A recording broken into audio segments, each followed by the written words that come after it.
Good evening, colleagues, and welcome to this meeting of the Corporate Services, Climate Change and Scrutiny Management Committee on Monday, the 9th of September. I'll begin with apologies. I think everyone here we were expecting, and we may be joined by Councillor Whitcroft shortly. Can members please indicate if they have any interest that they would wish to declare on any of the items on this evening's agenda? Councillor Coles. I just thought I should probably declare that I'm a Westfield councillor and Front Street falls within the Westfield ward, which is obviously on the agenda this evening. Okay. Probably obvious, but thought I should clarify. Thank you. Councillor Waller. Thank you, Chair. I'm also a Westfield councillor and have previously been Secretary to Acomb Alive. Okay. Anyone else? Okay.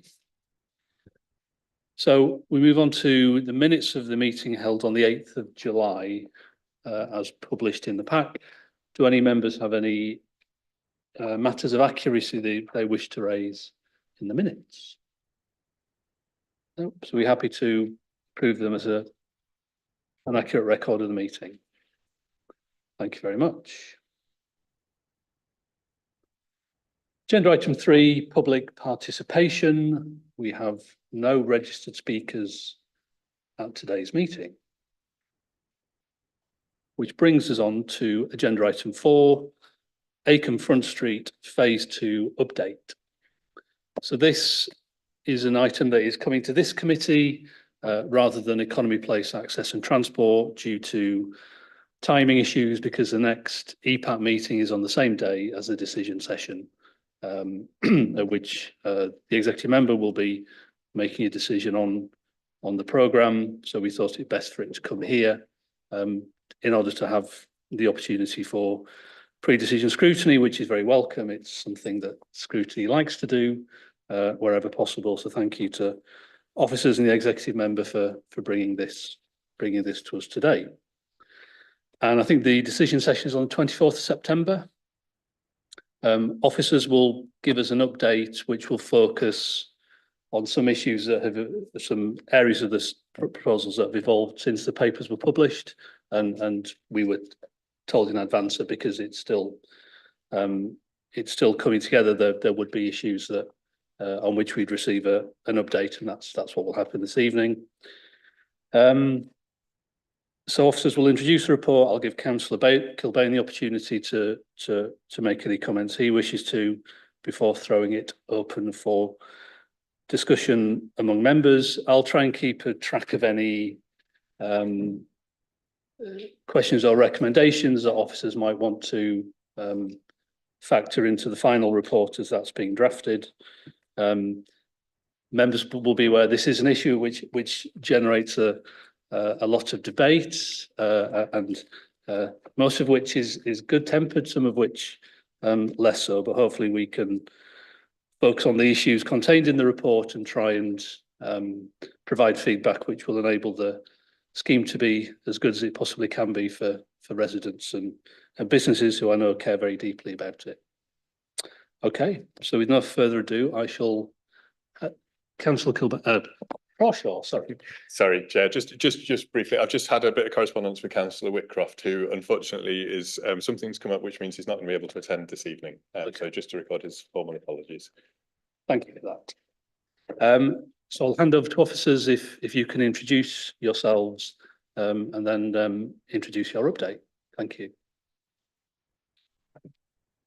Thank you, Chair, and thank you for finding time for us tonight on your agenda. I'm Catherine Daly, Head of City Development, and I'm joined by Julie Stormont-Dauber, who's the Project Officer for Acomb Front Street, who's part of our regeneration team at the Council. So I'll briefly introduce the report, but then the main update will be on the slides on the screen, which Julie will run through shortly. So the report in front of you tonight outlines a wealth of collaborative work that's taken place with a wide range of stakeholders to identify options for spending the £570,000 of UK Shared Prosperity Fund monies that's been allocated to the Acomb Front Street Phase 2 project. I think it's fair to say the community response that we've had has been absolutely tremendous, and we'd like to thank again the community for getting so actively involved. It generated 900 completed surveys and more than 5,000 comments to be analysed. And it's really brought valuable contributions and challenge, and it's helped to drive, we hope, a bolder, better outcome for Acomb. And we've been listening very carefully over a number of months now. And Julie in particular and colleagues in the team have been doing a great job out on the streets in Acomb and meeting with groups and individuals. So the outcomes of the engagement activity were fed back to the community in the summer at Joint Ward Committee. They went to executive in July as well, and they've directly informed the next stage of the design approach, which we'll talk through tonight. And I think it's fair to say that, well, you've touched on it, that going back to 2020, I think, when these discussions first started, there's always been those kind of differing views about the use and the need and the purpose of the road that runs through the main shopping area. There's some who simply want it to be closed to enable creation of a full pedestrianised area, but there are also those who want to see road use kept, including many businesses, as you say, who rely on the road for their deliveries, and also residents who need their cars and need close parking to shops. So I think throughout this process, I think we've kind of been listening to quite different and sometimes opposing views. But I think one common thing that's come through and what we've tried to focus on is really about the long-term ambition for Acomb being about making this area more people-friendly. So that could include future pedestrianisation, or it might not, but making somewhere people-friendly is the aim. And certainly the engagement supported that long-term vision for the space, and it also quantified other possible options for the road. And I suppose really one of the key points we want to make is that the phase 2 scheme, it's been designed as a balanced first step to where that journey might go, to create that more people-friendly space. And we're trying to make sure that there's what we do in phase 2 is non-abortive work that improves the area but doesn't restrict what comes next. So that's quite an important point for us. And I think it'd be remiss of us not to mention the ongoing debate around bollards, which has also identified polarised views from different groups, and again requires us as a council to try and identify a balanced response. So before phase 1, there were 54 bollards. There's currently 131, and our emerging designs propose removing almost 90 of those. So that will be achieved by finding alternative ways to protect the curb line, including the installation of wide crossing points and seating solutions. Again, all of which are future-proof, so they don't need to be undone if pedestrianisation does come in at some point in the future. The final key point to make is that the UK SPF funding, the spend deadlines remain challenging and have always been a challenge throughout both phases of this project. And a start on site is required by early October to enable us to complete the spend by the end of March. So work on final design and costings still continues, leading into a decision by the executive member for Economy and Culture on the 24th of September. And as we've said, tonight's really a pre-decision opportunity for Scrutiny to feed in their views so that we can capture those in the decision report and make sure that they're taken into account. Julie's been doing an absolutely fantastic job as project officer. She's the one close to the detail, so I'm going to pass to her to run through those project updates that we talked about and make sure that you're all fully appraised of progress that we've made since the report was published. So thank you. Thanks, Catherine. Right, so I'm going to start with the slides on the screen. So this first slide is to walk you through the work that we've currently commenced and what's been ongoing. So to start with, Healthmatic have started the work to upgrade the toilet block. The existing accessible toilet will be upgraded and a new second accessible toilet will be built in the old gents block. The work is expected to be completed by October half term, and we will retain a toilet provision throughout the works. Working with our highways colleagues, we have completed the statutory consultation for the new 20 miles an hour speed limit and to formalise the blue badge parking bays on York Road. No representations were made during the consultation. The detailed design for the scheme, with highway element, has been completed. The design responds to the community's priorities and feedback. So, for example, the second gateway entrance at the west end that was brought to our attention, the focus on events and activities and reducing vehicle dominance is all within that detailed design. The proposed sequence of work safeguards that any construction work would be delivered against the SPF deadlines. Now, during the public engagement, which ran from February through March, the Greater Acomb Community Forum submitted a community design and asked for it to be used as part of creating a greater identity for Acomb.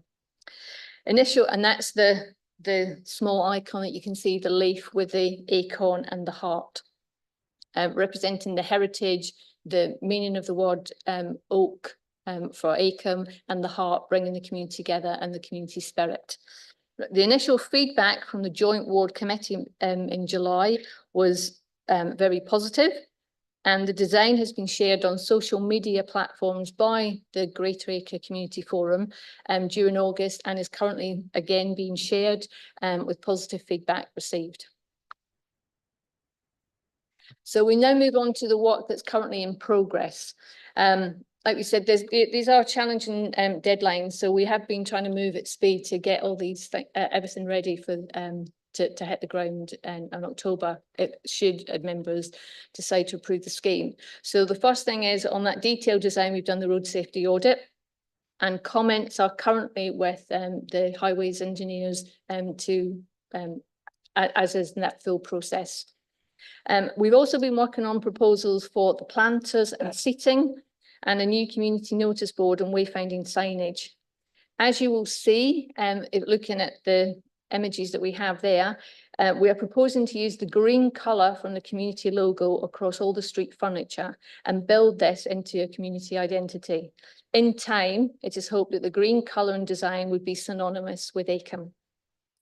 Again, all proposals have been developed from the public engagement and shared in draft format with ward councillors for comment.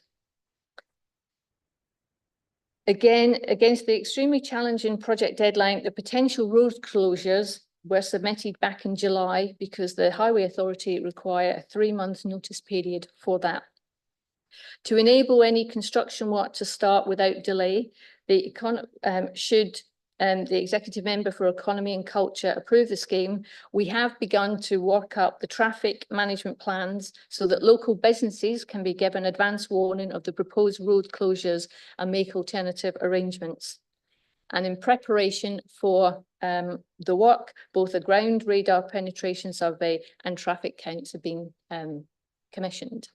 Now, there's just one bullet point. The second one I just missed off, the wheelchair tactile paving trial. That is the image that's on the side. So it's the tactile pavement with the two sort of smooth tram lines. So we'll refer to that, but just so that you're aware that what that looks like.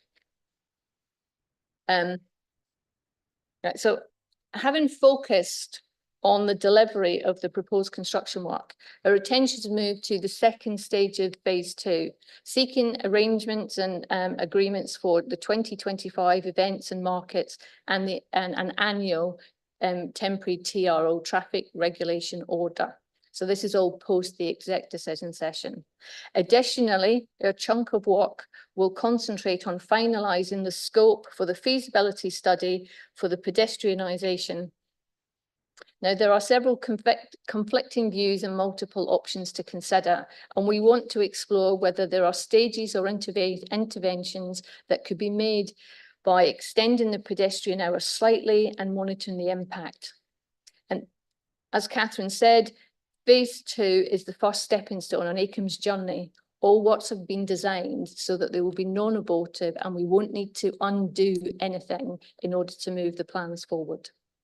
We also want to formalise the principle for a wall mural on Front Street, and have had some verbal agreement from the owners of 2 Acomb Court, which is the image on the side, that side wall. So we just need a legal agreement, but they are very keen and supportive of that work. And once these elements are progressing, then we are then minded to look towards the project evaluation and the outcomes and outputs for the shared prosperity funding. So this slide shows the general arrangement for the scheme. Now, these are technical drawings, so I'm going to start at the top right-hand side. So from York Road, you start with, I don't think there's a, oh, there is a laser, right, okay. So at the top end, you've got York Road, and that comes into the 2 accessible blue badge spaces that will be marked up. You will see this brown coloration to the road. Now that is because we physically want to change the colour of the road, and it's going to be a buff, hardy pave surface, which will visually transform the area. So cars will question while they're there, and while the road is in a pedestrianised area and time frame, then pedestrians will notice and visually see the difference. The traffic gate remains as is, and then you had the first of the wide open flush pedestrian crossings with tactile crossings on either side. Now you can just about make out there's some parallel lines on either side here, and that's where that wheelchair trial, those flatter or smooth blocks will be placed in order that wheelchair users can go across the crossing without the vibrations that's normally associated with the tactile crossings. The blue dots here are the remaining bollards, so still protecting the road, the curb line, and then on the south side here, there's a planter and then a couple of new benches for social seating. And then coming along, you then will find that we're using the existing mature trees and maintaining the bench that's currently there. You have the super wide 7.5 pedestrian plus crossing here. We'll have an electrical connection pillar so that events can be run from there and powered from there. You've got a new tree, so we're actually creating a central space, a central hub in this area, and there'll be trees and plants in there. And then coming along, we come to, you've got the 2 existing benches. Oh, sorry, I've just hit the wrong key then. Yeah, where's my... Yeah. So this is outside the Gateway Centre. You currently have there'll be a new planter in this area here and a community notice board, which is designed for in the same ways that you have in the church or at the Laughing Llama coffee shop. This is to publicise all the numerous events that go on in Acomb, and it's for the community, not for the wards. And then we come down to the existing crossing that was upgraded during phase 1. The community response was that actually that's absolutely sufficient and we don't change it, so we're not gonna. And then you can see the continuation of that hardy pave. So the road in its entirety, we declutter the highway signage and the signage from the road as well, again losing that road feel. Then you've got Cross Street with the accessible parking at the bottom end, and what we have done here is create this second welcome area. So at the top end you've got here, so if you come down to this bottom right hand image, you've got the welcome area, which shows the 2 disabled parking bays and new sculptural seating using the existing mature trees. We're relocating one of the bins so that we're maintaining this unrestricted free passage for pedestrians. That was one of the key findings we've had from stakeholders like the York Access Forum and the community and Acomb Alive, that were really keen that pedestrians had free unrestricted access. So we've done that on both of the welcome areas, so here and down at this west end where there's new seating and planting.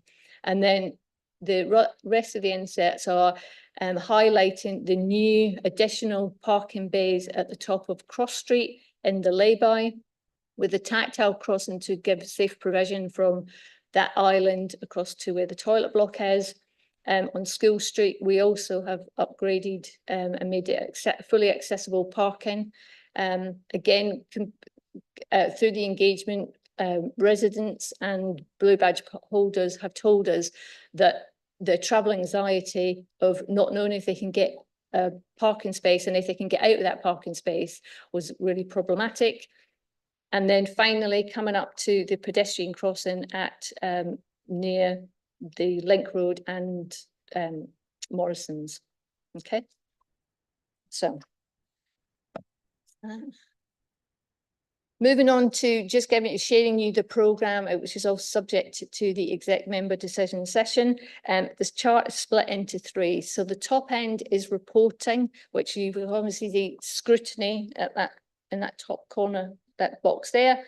Then we've got the decision session. Now we have got a planned community drop-in to share the plans, and what actually that box there should be coloured in as well, because we are planning to contact local businesses to make them aware of the design and the road closures that are planned or required. So you've got on Front Street, Cross Street, and when there was a couple of days where there'll be no blue badge parking provision. Unfortunately, that's unavoidable. So we're being as transparent as possible so that we will contact members of the York Access Forum and blue badge holders to make them aware. The impact to the market, so September's market runs as is, and then there's an alternative location at the Working Men's Club for both October and November. And then the rest of for construction is just broken down by individual sections. Because the road closure, we start with the raised tables and work thereafter. And once they're done, we then remove the subsequent bollards. And then coming down to the bottom, you've got the procurement for both the mural and the pedestrian feasibility study and the timeframes against those. The budget, which is currently a work in progress. So the allocation was £750,000. Spent to date is 33.5, what we've got committed. So the bill of quantities for all the highway element works that we've just talked you through is 315, which includes the bollard removal, the raised tables, the blue badge parking, the resurfacing, the electrical point, and new bins. The seating and planters are separate to that as an initial cost, but the installation of costs are included within the quantity of the bill of quants. We've got planting. There are some aspects which are still to confirmed, you'd expect at this point, because we haven't got the planting on order, and the wayfinding and signage. So, and then you will notice that we've had the cost for the statutory consultation and the road closures for 2025. There's still some contingency in there, but rest assured we are monitoring the costs very closely to make sure that we both meet the spend deadlines and that we that no monies are they're going to be clawed back at the end, that they're not spent. Okay, and that's it. Okay. Thank you for that, and we may, if you keep this slide show on in case anyone wants to refer back to any of that information. Thank you very much for that. Councillor Kilbane, do you wish to add anything at this point? Just briefly, really, Chair, just to say this is great, isn't it? You know, really great to be actually spending some UK SPF money. So the people who don't know, it's levelling up money that we got post-Brexit, essentially, to try and replace some of that European money, of which York used to get very little. Post-Brexit, we got some UK SPF money. Part of that pot was aimed at revitalising high streets, which is exactly what this budget is doing for Acomb Front Street. So, very, very welcome the report. It's very rare that we're in the position as a council where we can be investing to transform and improve places. So let's make the most of it when we can. So I'm obviously here mainly to hear what you've got to say and to hear your suggestions ahead of the decision session. But it would be very remiss of me not to take this opportunity to really thank Kath and Julie and all the team who have done an absolutely incredible job turning this around. I mean, the timescales are really tight to make sure we get this money spent and the people of Acomb get their fair share of UK SPF by March next year. So, Herculean. When it first came to us with the task, we were thinking, crikey, gee, this is going to be a hell of a job. But the team have done an incredible bit of work, not just all the consultations that have been formal, but I know, for example, and she hates me saying this, but Julie was sneaking down to Acomb during the market in her own time, just to get a feel for the place, a vibe for the place, talk to people, talk to the traders, see what their hopes and aspirations were. And of course, the people that we really have to thank on top of that are the people of Acomb and Westfield, who have just responded en masse, which, 900 surveys, 5,000 comments. I mean, that in itself, we thought, blooming heck, might affect our timescales here because we've got to process all this. We've got to, evaluate it all. We've got to take it all in so that we can come to a well-informed decision as to the way forward. But you did it. You did that. And, the passion that the people of Acomb and Westfield have for their area has always been there and was really shining through. I know ward councillor colleagues have been telling me a lot about that. So thank you so much to everybody that contributed to the consultation. I think it's great to hear that what we are proposing is not works that we will have to undo at some future stage, that it is future-proofed in that way. I know that there'll be lots of different views on what we've got at the moment, and that's what I'm here to listen to. I did hear a slight grunt from Councillor Waller when it came to the design stuff, so I'd be very interested to hear what his views are on that. But what was really interesting for me was the rediscovery of the meaning of the word Acomb, at the place of the oaks.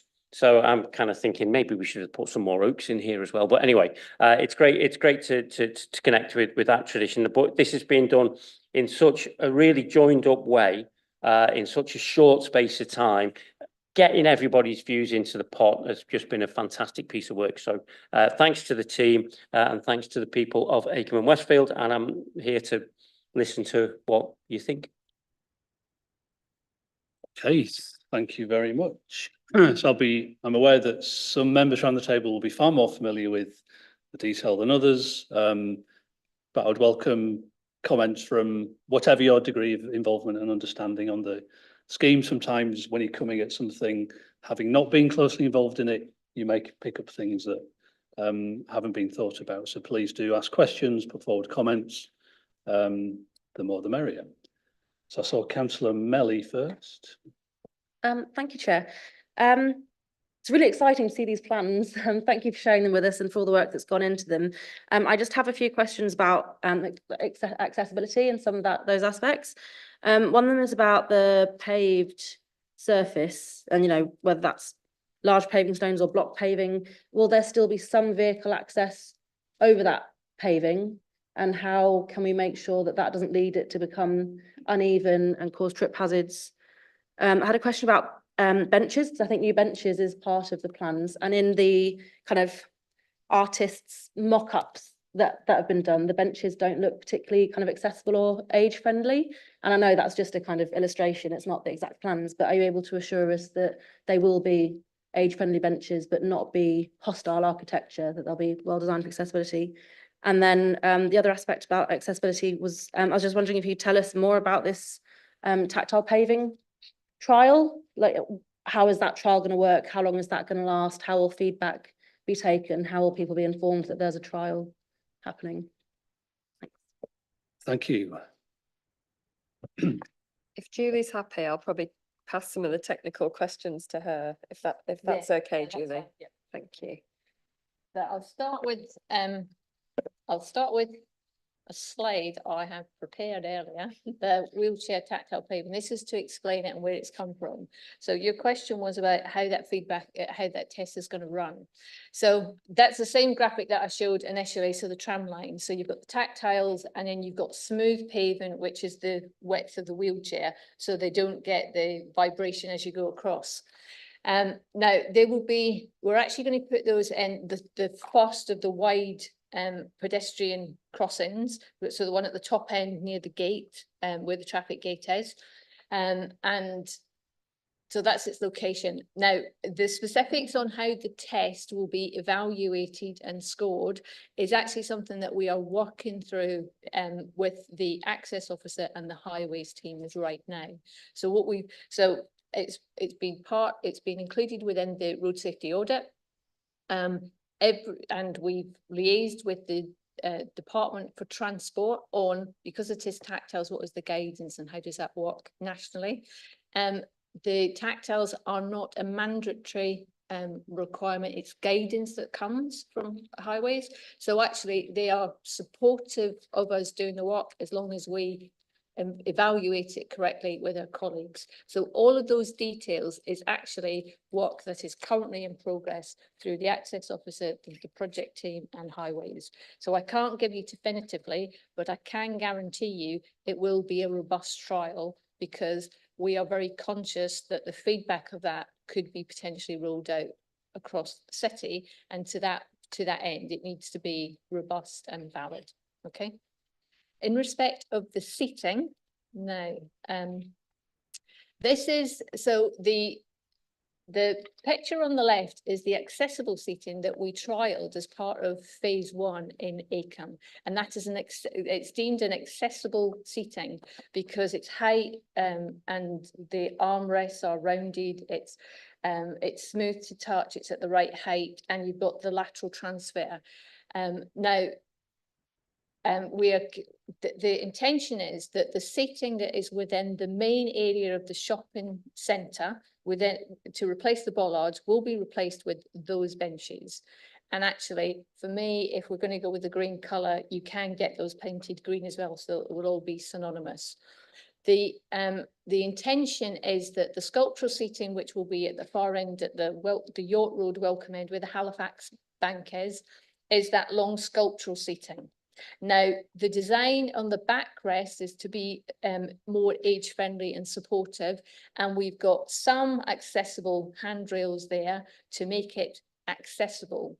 But the requirement in consultation with the access officer was that because we are providing the accessible seating, that to provide a mixture, a variety of seating for everybody in the environment, from the community, then it is proposed that the sculptural seating would be sufficient as it is shown on there. And so the larger, so this is the seating and the planter that would be at the west end of, so at the far end where Snips is at the Green Lane. Now, I have asked, or we did do some exploration to see whether you could get armrests on that particular feature. Unfortunately, it's not possible. Again, in consultation and speaking to the access officer, and for transparency, he's just gone on holiday, but I assure you, I won't be saying anything that he's not in agreement with. He was fine with that particular one seat, because you then got the accessible seating elsewhere. And just to reiterate, as part of the sustainability of the project, part of the community had said that actually they wanted to reuse some of the existing seating. So because we did some adjustments to make those lateral transfers in phase 1, and we put some extra armrests on. So the intention is to keep those wooden existing benches. We're going to change the position on a couple of them to make it more accessible and prevent to ease the access through. And then the intention is on the public art scope to include those the wooden benches that you can paint effectively that could become part of that scope. So there will be in the short term will remain as is, but then they will be brought into the scope that post this construction phase. So I think that, oh, and you asked about the paved surface on the road. The actual hardy pave, so the tarmac, what we've had to, in order to future-proof it for the future, the existing block paving, which is where the car park and insets currently are block. And if we just did the hardy pave on top of that now, then if you ever did it in the future to pedestrianise it, you would have to uplift it all. So what we're actually doing is taking out that block paving, putting the concrete in, so that the hardy pave, which is like a resin grout, sits nicely on top of, so it's fully resistant to the weight of any transport and lorries coming through. It won't be damaged, but equally, if and when there's ever the intention to make it fully pedestrianised, you won't have to redig it and undo it. It's already done. Okay, so. Just a quick follow-up query on, just so I'm clear, so the raised section in the middle, that won't be block paved, that will be a raised concrete with the hardy pave on top? Oh, the actual raised tables themselves are actually a granite block, just that section. If I show you on the, is it on the? Yeah, so these sections, the actual raised table there is a granite block, but the hardy pave either side, the block paving I was referring to, that we Was it have parking bays? removing is Yeah. parking bays, yeah. And you've checked the hardiness of the granite Yes. blocks in terms of Yes. potential damage? Yeah, the granite block is the same stone that's in King's Square that's been down for about 10 years that looks absolutely perfect. Yeah. Thank you very much. So a follow on. It's a supplementary to Councillor Melling's really. It's about the seating. And again, it's just an observation. It's not, you are fantastic at what you do. I genuinely appreciate all the work that you guys are putting into this project. But on this main map at the bottom left-hand side, as somebody of a certain age that looks for seating when I'm out and around about in town, there seems to be, whilst it's admirable the more seating that's going in, there seems to be not an awful lot at the bottom right on the south side, where you've obviously removed a lot of the bollards have been removed, but that whole kind of area there, is there any scope for more seating there? Glad you brought that up, to be honest. We identified that we would like to put some more seating in this area, but unfortunately, because you've got, this is the adopted highway and this is non-adopted, so this is privately maintained. So the council can't just go and put seats in there, they'll need permission. And you've also got existing bike racks here and here. So much as though we would like to remove some more of these bollards and potentially put a bench in, actually the pavement width isn't sufficient to allow that, because if you did it, you would restrict the access to somebody in a wheelchair. Thank you. Thanks, Chair. Councillor Millie, was it a supplementary to your original question? It was, yes, thank you. King Square has stayed perfectly level and even, and there's no trip hazards or anything have occurred, but I do think the paving is very slippery when it's wet, and that has its own access issues. Is that what you're referring to? The kind of the material of the top layer of paving that's used in King Square? So yeah, it is one and the same. We could take that back. I'm sure, I can't, because I'm not a highways engineer. There is a slip factor that's in the wet that's tolerable. I'll take that away and have a look at it. But yeah. So as we're into the realms of paving and seating, I'll go through the list of everybody I have on my list, and we can deal with the paving and seating issues and then lap back for new issues. Councillor Rose, did you have a paving and or seating comment or question? Okay, I'll leave you on the list. Councillor Ben Burton. Yeah, paving, I think that's the one, that's the category. It's just to be clear, so when we've got the hardy pave down, so there will be a raised curb still on the road side, is that correct? It's not just differentiated by the by the colour, it's there is still a curb, but what will that curb be? The carriageway and the pavement have got a delineation. There's 100 mil curb throughout. Yeah. Okay. Councillor Crawshaw, did you have a no? Okay, Councillor Coles. Councillor Rowley, did you have another? But we'll come back to that. Councillor Widdowson. Okay, Councillor Healy. Mine's a paving question. Go for it. If the trial for those strips on the bumpy bit is successful, have you got money in the budget then to add those on the bottom sort of raised pedestrian access point that is already there? This, yeah, that one there. So the top two, you're going to put in these strips. I'll just put in one. Okay. So to answer your question, it's really the funding deadline. So we will put it in, we'll see how the trial works, we'll make sure it's robust, and then subject to additional funding, then that could be considered. But there's no allocation for it. not at this point, particularly from the construction point of view. We are pushing up a hill to get this all done within the current time frame as it stands. If we can, we would look at it, of course. But at this point, there is no plan to roll it to both the far end or the middle within this current construction phase. Okay. Thanks. Okay. We could probably speak to highways colleagues as well though, about their capital budgets, couldn't we, post trial? Yeah. Because I don't think the cost is huge, is it? Mm. But to add the wheelchair tram lines in. No, it's certainly, well, while we're doing the work, it is just the cost of the labour, and the guys are already there, so it's not prohibitive at all. It's slightly more expensive on the far end because you'd have to widen the crossing in order to make it fit, which is actually why it's in the raised table at the top end. But certainly, it is just that because it's a trial, the evaluation in that process, it's about them.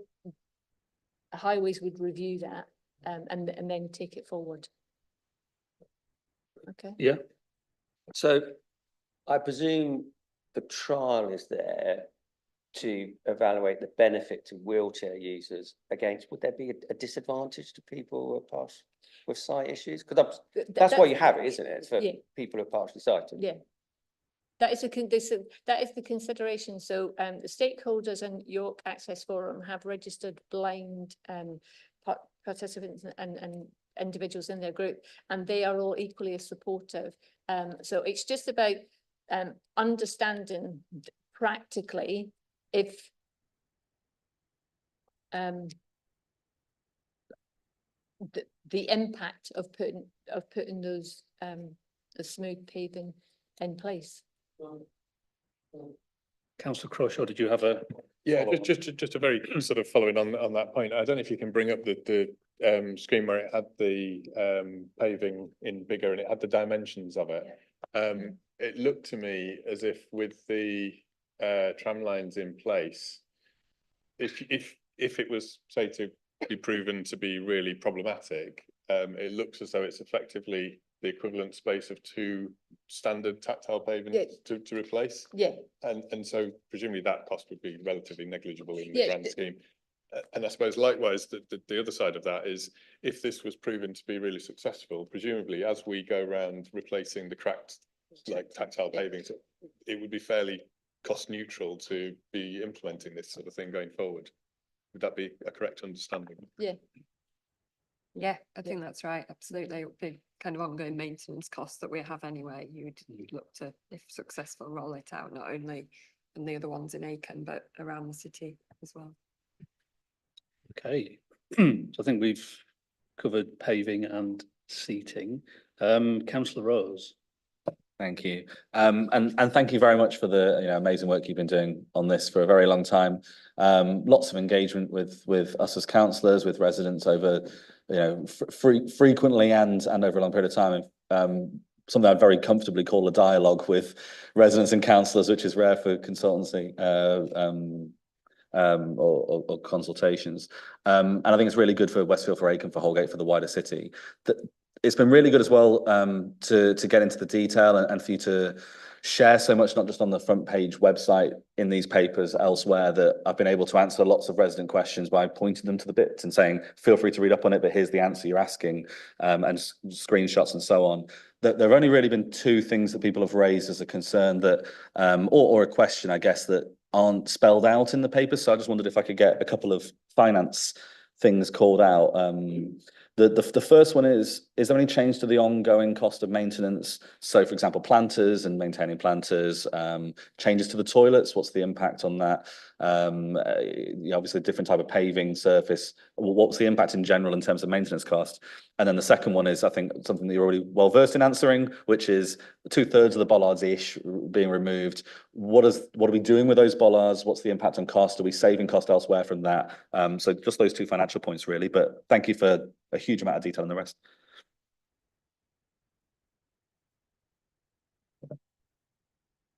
Not sure whether we have answers or whether we need to take those away, but certainly on the bollards, we've had conversations with the director for highways, and the position is we will reuse those where possible. So that will then save having to buy a new bollard for elsewhere. So we hope that the majority will be able to be saved and reused. There might be some that, because of how we take them out or whatever, may be damaged, but we think that'll be relatively negligible. So yeah, we haven't quantified the amount that will save future projects, but I mean, we can take that away if you'd like us to try and find out an answer from highways colleagues, we can do that. And the maintenance costs, have we had those discussions with highways colleagues and parks? We have had conversations with them in relation to how planters and lights would be maintained, and I don't have any quantifiable budgetary financials that I could share that I have now. But what we have done is we have been working very closely with the community, and in particular the gardening experts at the Greater Acomb Community Forum, in order that they will supplement that maintenance, and actually if that they will facilitate watering those new plants when they go in, to make sure that they are looked after, because the community want to take ownership for this and build on it. So we've done our best to reduce those costs as far as possible, but as to and on the toilets that you mentioned as well, I'd have to go away and have a look at that. Okay. Yeah. Thank you very much for that. And yeah, if you're able to feedback, that'd be appreciated. I guess the other question, I think I know the answer to the question, but presumably we can't spend any UK SPF funding on ongoing maintenance, anything after the deadline. So just to confirm, any cost that we would have to incur in terms of maintenance, that would have to come out of the general council maintenance budget, etc. Yeah, I mean, we haven't yet heard whether there'll be future SPF, etc., or something equivalent. So, you know, we can keep that under review as we hear updates, but certainly the current programme ends the 31st of March and we can't take on any ongoing revenue against that. Thank you. Thank you. Was that a supplementary, Councillor Widdowson? Yes, if I can. I agree. It's looking really good, and you've obviously put a hell of a lot of work into it, so thank you. A couple of questions I've got just on the maintenance and the planting, because of the experience that we've had before. If you plant the trees in the ground, they last an awful lot longer, but you need to make sure that you're putting cages and things around them, and you're looking at a minimum of £2,000, and they need to be watered for a minimum of 5 years.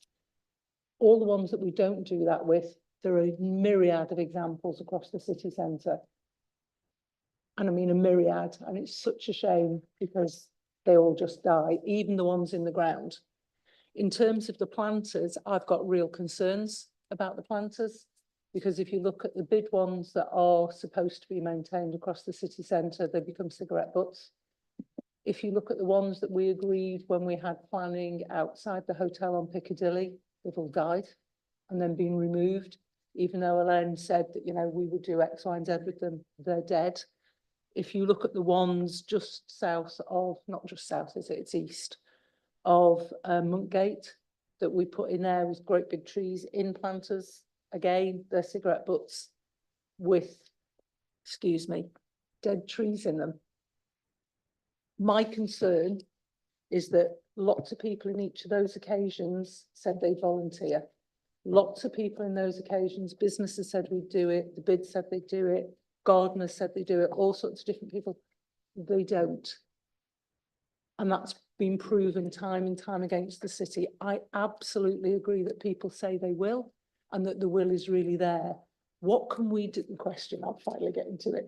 What can we do to make sure that we safeguard that they don't turn into cigarette carriers and rubbish bins, which if you look around the city, they do, and that we safeguard that the trees, if you plant them into the ground, are actually looked after, because if it planted at the wrong, you'll be planting them now, so it's about the right time.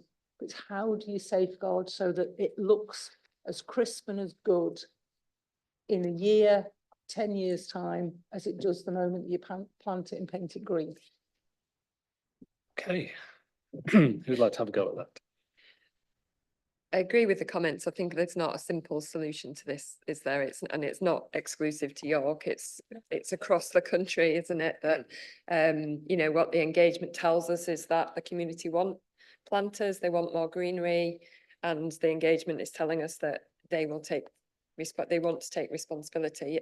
It came up as quite a long discussion at the wards committee, didn't it? That where some people were expressing similar views, but other businesses and others were quite vocal in insisting that, you know, that they were ready to step up. And I think to be fair, what this project has helped achieve is bringing the community together and bringing, you know, vocal supporters of improving Acomb together and helping, you know, there's already some really great groups working in Acomb, but it's been about bringing them collectively together to make sure they're working together, not kind of separately. So I don't think there's an easy answer, but I think Julie will come in as well. But I think we've got an agreement internally that the community development team are going to take on a more active role in Acomb moving forward, and they will be looking at things like events and, you know, how they can support the community to act in that way. So I don't think there's a magic answer, but what would the alternative be? Would your view be that we shouldn't put planters in because of that? No, that isn't what I'm saying. What I'm saying is that there needs to be something that is fairly formalised and that you can measure against it. So if inside 3 months, 6 months, 2 years, I don't know what the timescale would be, it's not working, what do you do? How do you manage the situation? Be aware, I think you will end up having to do more maintenance, and it will have to be from the council.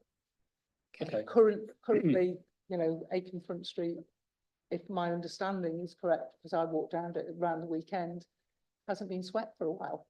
So if it's not being swept, then what is the implication on elsewhere? Because once this work has been done, it will look fantastic. It's how do you keep it there? Yeah. Okay, that's helpful. Thank you. Also, I've got a lot Yeah, of thank people you. to get through. Councillor Kilburn, did you want to come in on that point? Yeah, just I think I'm more optimistic and have maybe got slightly more belief in people than Councillor Widdowson. I'm sitting here thinking of numerous examples around the city of trees that have been planted, of community gardens that are maintained. So it can be done, and it is done elsewhere in the city. And you know, obviously, being left with a very difficult budget when we came into office and having to you know, we have managed to maintain the same level of maintenance of the city as previous, in spite of where we were sat. This now is an opportunity to look at how we do it, to really encourage the people and businesses of the area to get involved and to take ownership of the planting and the trees that are going in, because it has been successful. I'm thinking of the tree on Fossgate, which is thriving. I'm thinking of the corner of Bishy Road, which has been doing really well in spite of there not being any water for miles around. So you know, it can be done, and I think our job as a council is to give confidence and to encourage and to thank people for their passion and engagement. Thank you. Councillor Crawshaw. Thanks, Chair. I went to Oakland School, and so vaguely at the back of my mind did know the Oak connection with Acomb, but I'd sort of forgotten it. So it's nice to be reminded of that. I think just in general terms, it's been said already, but it's great to see the level of engagement. I think that speaks to the opportunity that's there actually to kind of capitalize on that engagement going forward and really try and build some sort of deep roots within the community to strengthen it. It does seem to me to be a community that is changing quite a lot at the moment. I was in Acomb on Saturday night actually, and it felt quite different than Saturday night in Acomb used to be when I was 15 or 16, which was lively in a different way. I think that the thing that I wanted to just pick up on, well, actually, there's two things. One observation and a couple of questions. First of all, you said in your introduction about the potential for sort of polarization within some of the discussion here, and obviously, I think we're probably all aware of some of the kind of lightning rod topics. But actually, what I was struck by within the results of the survey was how sort of unpolarized they were. Actually, there might be a very sort of big gap between the two extremes, but actually most of the responses seem to be 60-70% in favour. And if you sort of take the combined figure and then look at the sort of the opposition, broadly you can sort of say, well, 13 or 14% of people don't want this to happen, but actually 85, possibly higher percent are at the very least not against it and largely in favour. So I think that's really, really encouraging. The thing that jumped out at me was the mural and the costs associated with the mural. And I want to just caveat everything I'm going to say with that I really passionately believe in paying artists and creative people properly for their work. Like that's an absolute fundamental. At the same time, we had that tansy beetle on the end of the building as you come down to the station, and I was just looking up. That was £3,000 was raised to fund that. I totally agree with street art, and actually it can really give an identity to a place. The 40,000 figure that's associated with the mural, I hope is not just for one mural and is about a whole program of stuff. And so again, I was just wondering, what are the ways and the opportunities to engage with the broader community about getting some of their own input in that artwork? I know like the Severus Hill has been a thing relatively recently, and other places dotted around. It would be fantastic if York's each different community started to have its own sort of artwork identities as well. I think it's sorry, I think are you sure? I think it's absolutely critical to get that community engagement in what the murals are about, because it needs to reflect the community, doesn't it? I think what came through the ward member committee was that people wanted the commissioning of a professional mural, so they didn't necessarily want a school-based painting or something like that. They wanted it to look professional, but equally they wanted it to reflect Acomb. So I think that's very much part of the next phase of work. I think again the challenge for phase 2 is making sure that we can do that work and commission the mural and get it done, particularly during those winter months. So what we're actually doing around the mural is seeing whether we've got any other alternative funding that we can also look at, which takes us beyond the end of March, because that's probably the riskier area, to be honest, in this project spend. The capital elements, the highways, things like that, relatively easy once we get the decision to get on site and spend within 3 months or whatever. But those elements that need that community engagement, they need that commissioning, they need good weather, etc. So yeah, we're very aware of that side of it, aren't we? Yeah. Yeah, certainly the public art kind of scope should include the murals. Now, one of the things that we have been working hard on is to make sure you have to have legal permission before you can paint on anything. So which is why we've been progressing that, and potentially there's another site that we've been talking to, but they just have been doing tenant negotiations with their tenants, unsurprisingly.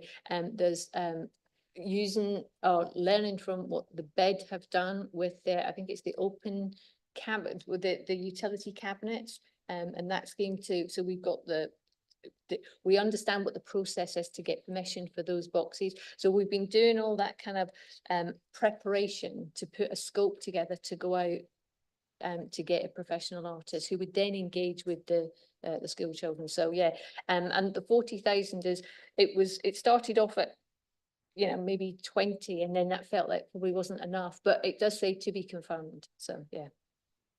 If I could just, I mean, I absolutely want to be clear. I think employing and engaging professional artists is really important and important that they're paid properly. There are some absolutely fantastic street artists in the city, and certainly in the region. It'd be great to think that we could do that kind of engagement of local artists if possible, or at least regionally local. To Two do of some them that have work. approached us directly, and we've been keeping them updated on where we are as a process, and we make sure that they were invited to. Councillor Coles, did you have a supplementary on that topic? Yes, just a quick supplementary. One was just to ensure that even if it's not kind of school-based projects, that young people who are kind of living in the area are able to be involved in the process of it if they find it interesting, which certainly the Inspire Youth bus thought that a lot of the young people they were working with would find it something that was interesting. And then the other thing that struck me when we were just discussing it then was if the market is going to be at the Working Men's Club in October and November, that actually if that still is one of the sites, which I think is in the report that you're looking at, that might have been a really good time to engage people very specifically on that particular site. Just if you're there and there's a lot of footfall, which there would be if the market was there. So just a couple of things that struck me there. Okay. Do you want to ask your substantive points? Thank you. Yeah, my thanks again to particularly to Julie, who I chaired the public meeting in July when she took that consultation out into the community, and it was a full room of very people with strong opinions, and actually she just delivered an amazing and very, very comprehensive presentation. And I think we completely underestimate how much work people have put into this project. It's been something that people have done a huge amount of work on. Catherine and the whole of your team, please pass on our particular thanks for just how much work has gone into this. My question was around, the process really, and the monitoring of what's going to happen going forwards. Particularly just to ensure that we now it's being rebuilt, the kind of public confidence part of this work, that we kind of don't lose that, and just to ask for some reassurances around some of that. So I have been quite heavily involved in all of this at this stage, but I wasn't involved in the previous stage. So I actually it was attached to the papers, the exec papers from 2022. So I dug in preparation for this meeting, and the reason I'm asking for reassurances is the design principles that were given to the executive in 2022 talk about removing, decluttering unnecessary bollard signage and highway railings and poor quality dated furniture. That was a design principle in 2022, and I'm just wanting some reassurance really that when this project moves from design and being on a screen, and the public having had this amazing response to this part of the process, that there's monitoring of this going forward, so that we don't, whatever Julie's been showing us on the screen, if anything's massively different, we all understand that you can't always supply exactly what you can see on a screen, but if there's a huge differences to what people have been led to believe, just to ask what that process would be, to either not to formally consult again, but to kind of be involved again with the community. We know that there's groups of people who are particularly opinionated. The businesses are really a really important stakeholder in all of this, but just to ensure that we kind of learn from what we've done so far, and actually make sure that the community retains its enthusiasm, I guess is what I'm saying. Shall I stop? I've got one other question, but shall I stop? It's on something completely different. My only other question was around the feasibility study, the pedestrianisation feasibility study, because I know that was a particularly important issue for residents, and just to ask whether that cost that was in the cost that we just looked at, whether that had now been verified in some way as some kind of, whether or not it's a realistic cost for pedestrianisation, a pedestrianisation study. I have no idea, but I know it came up at the meeting, so I just wanted to check whether we'd you'd been able to check that amount and whether it was realistic. So on the pedestrian feasibility study, it's down at £20,000, and we do think that is robust and realistic. There is a bit of contingency in the budget, but we have spoken to, so where we are with that is we have a draft, and we've had a draft on what that feasibility study and the scope would include. But then on the basis of the feedback that we had from the what a load of bollards from the July campaign or meeting and their suggestions, what we wanted to do was we needed to get to this point and do the construction detail. So we kind of paused that a little bit just to make sure that we could go back and reflect and make sure that all those points that had been highlighted, that we didn't miss any of them out, to be honest. I mean, and that so that when the report comes back, it genuinely answers what can we do, what's the feasibility, and how do you do it in a step-by-step process if that's possible. Because one of the findings that we did find from the engagement was that people, the community, their long-term view is for the pedestrianisation, but there was a significant proportion, I think it was about 34%, who actually said, because it's pedestrianised for 6 hours of the day anyway, you could just extend the hours and that might just be sufficient. So it's working through those options and that optioneering. So maybe in 10 years time you could have full pedestrianisation, but in years 2 and 3 we could trial the TROs and adjusting the TROs, having more events in there. And then does that really warrant going all the way to pedestrianisation, because that's a public inquiry potentially. So that's where we are. I do think the 20,000, because we've upped it slightly because of those other optioneering options that are there. And then in relate, I don't know if you want to pick up that or.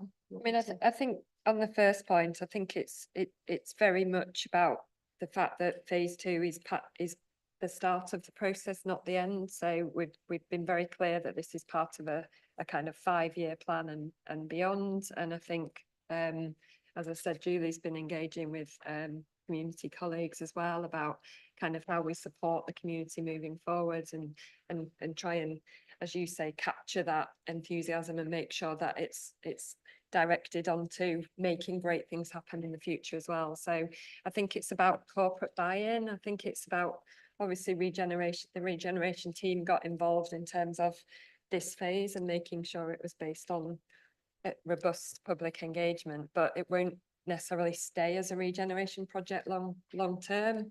You know, we may take forward certain elements of it, but equally it could be other parts of the council. So I think it needs that corporate buy-in, which we hope that by involving members and, you know, the great work Julie and the team have been doing, working with the access officer and with highways and communities, that we're getting that kind of wide buy-in. Councillor Rose, did you have a follow-on? Yeah, as a supplementary around the engagement during this and going forward, I think it's been really good, and I think echoing the points that Johnny made earlier around the fact that actually it's a pretty clear-cut thing. The closest question on here was a 2-to-1 ratio, and most of them were 5-to-1 or greater, which is amazing. And actually looking at the information we've got about where people were based, everything, you know, Acomb, Holgate, Westfield, we had one that's near Hobmore that's technically Micklegate, one that's technically Woodthorpe and Dringhouses, and one that's technically Rural West off Beckfield Lane, but they're all part of that Acomb community, one in Hull, a couple of others. But I think that the fact that it's a big number of people responding from those areas is really big and is really important, and the fact that that's who's responding. Most of the other demographic things kind of meet what you'd expect for our area, for better or worse. I think with 2-to-1 ratio on women to men is probably quite interesting as a general point. But I just wanted to pick on one thing in particular, which is that 65 and plus is 22%, 35 to 44, 28%, but 18 to 24 is less than 1% of responses. We've only got 4 responses. I know it's not representative of all the comments. We've got comments that didn't, you know, put their age on there. We've got comments that we didn't take all of that data, and they obviously would have been at the drop-in events or meetings. But I just wanted to get a bit of input from you on to what extent those people did respond the same way when you spoke to them, and what their comments were like. But also, is there more we can do to engage a younger demographic who perhaps aren't as keen on drop-in sessions, or you know, what's the issue there? Is there anything more we can do going forward in that age range?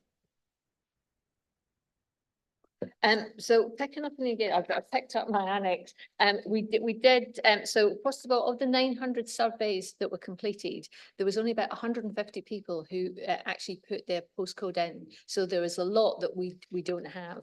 Now, in respect of young people, when we carried out the engagement, I think it was after the first week, we did track that one, we didn't have any. So one, we went out to, now it was the Sanderson's house, the after school club, and it escapes me now. There were two specific venues that we went to. I'll see if I can find it to pick that up. And actually, on the Saturday drop-in session, when the market was on, actually we did have a handful of young people who came in, and we asked them, and they were very keen on the greenery. They wanted to see actually. In an ideal world, they wanted to see a skate park somewhere in Acomb. So we have listened to some of their comments. I will try and find it if Catherine wants to add anything else in, but it is definitely something, and that's where the engagement comes in for the mural, because what we want to do is kind of create, and it comes back to the reassurance and the legacy of this project is about, and it comes back to the plants, is actually working with the community groups who have been so active. What a lot of Bollards Group have got over 1,000 people on their distribution list and on their petition, and it's been galvanizing those groups together, working with them from the council. There's an AGM for the Greater Acomb Community Group on next Saturday that I'm going to attend, and because we want to work with them, and because when the project moves on, they are actively saying, we want this area to be for the community. We want to work with you, we want to take it forward. So without a shadow of a doubt, and I've gone slightly off of your question, which is about the young people, but they are intrinsic to, because if we get ownership for the planting, we're putting watering cans in the gateway centre so that volunteers can come, there'll be water their plants with their children. They'll talk to their friends. Ideally, we'd like to plant the trees with some young people so that they'll take ownership for it, so they're less likely to trash it, that they won't put their cigarette butts in it. And if dad or mum does do that, they'll say, don't do that because that won't grow. And in addition, they're also putting new bins to collect those cigarette butts on the north side. So I do think it's not one specific thing, and it's definitely something that I'll take away to see how we can actively take that forward. Okay. Just want to come back on that, Councillor Rose. Yeah, just a very quick point. I totally take on board everything you've said, and thanks for that. And I guess I'm less concerned around under 18s. I think there was a lot more engagement through a range of mechanisms. But without lingering on the point too much, I think it does feel like community groups, activism, and therefore, as a result of that, us are not necessarily able to hear and represent sort of young adults, the sort of 18 to 25s, particularly Acomb area, that there aren't as many engaged in all the groups we're talking about here. And I think we do need to have a think about how we close that gap a lot more. I think under 18s, we're quite good at knowing where they are and how to talk to them, but yeah. Was that a supplementary, Councillor? Okay. Councillor Kilbane briefly, then I want to bring Councillor Rowling, because I know he has to leave soon. Sure, just on that, I think that with reference to your question, Councillor Coles, I mean, and you reminded me about the Working Men's Club hosting the market. Big shout out to them for that, for keeping the market going. Thanks a million to them. This is about rebuilding public confidence in the council, in the area, and I think that has been rebuilt over the last year or so, thanks to the great work of the ward councillors and Julie and the team. That can be very easily lost. And I think it is about communication, and I'd be very happy to set up a regular briefing with ward councillors as to how the project's going. But if something does happen, like we discover a Roman amphitheatre or more likely uncharted utilities, then people know about it quickly and understand what's happening and why it's happening. Thank you. Councillor Rowley. Thank you, Chair. My question is probably more for Councillor Kilbane than the ladies. So in terms of funding for this project, we talk about funding that we've been promised or been committed.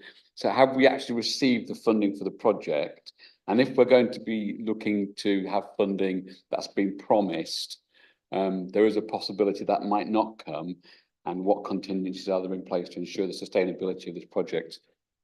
I'm sure Catherine will correct me if I'm wrong, but the money, we have the money and it's burning a hole in our pocket because we need to get it spent by March. And I must also say, Councillor Rowley, while I'm talking, it is funds that we received from the previous government as part of UK SPF that we want to make sure is spent. That's correct, isn't it? Yeah. Happy? Okay. Councillor Widdowson. It's just going back to something that, oh, it's just going back to. Can you bring the microphone a bit nearer? Yeah. You can normally hear me without the microphone.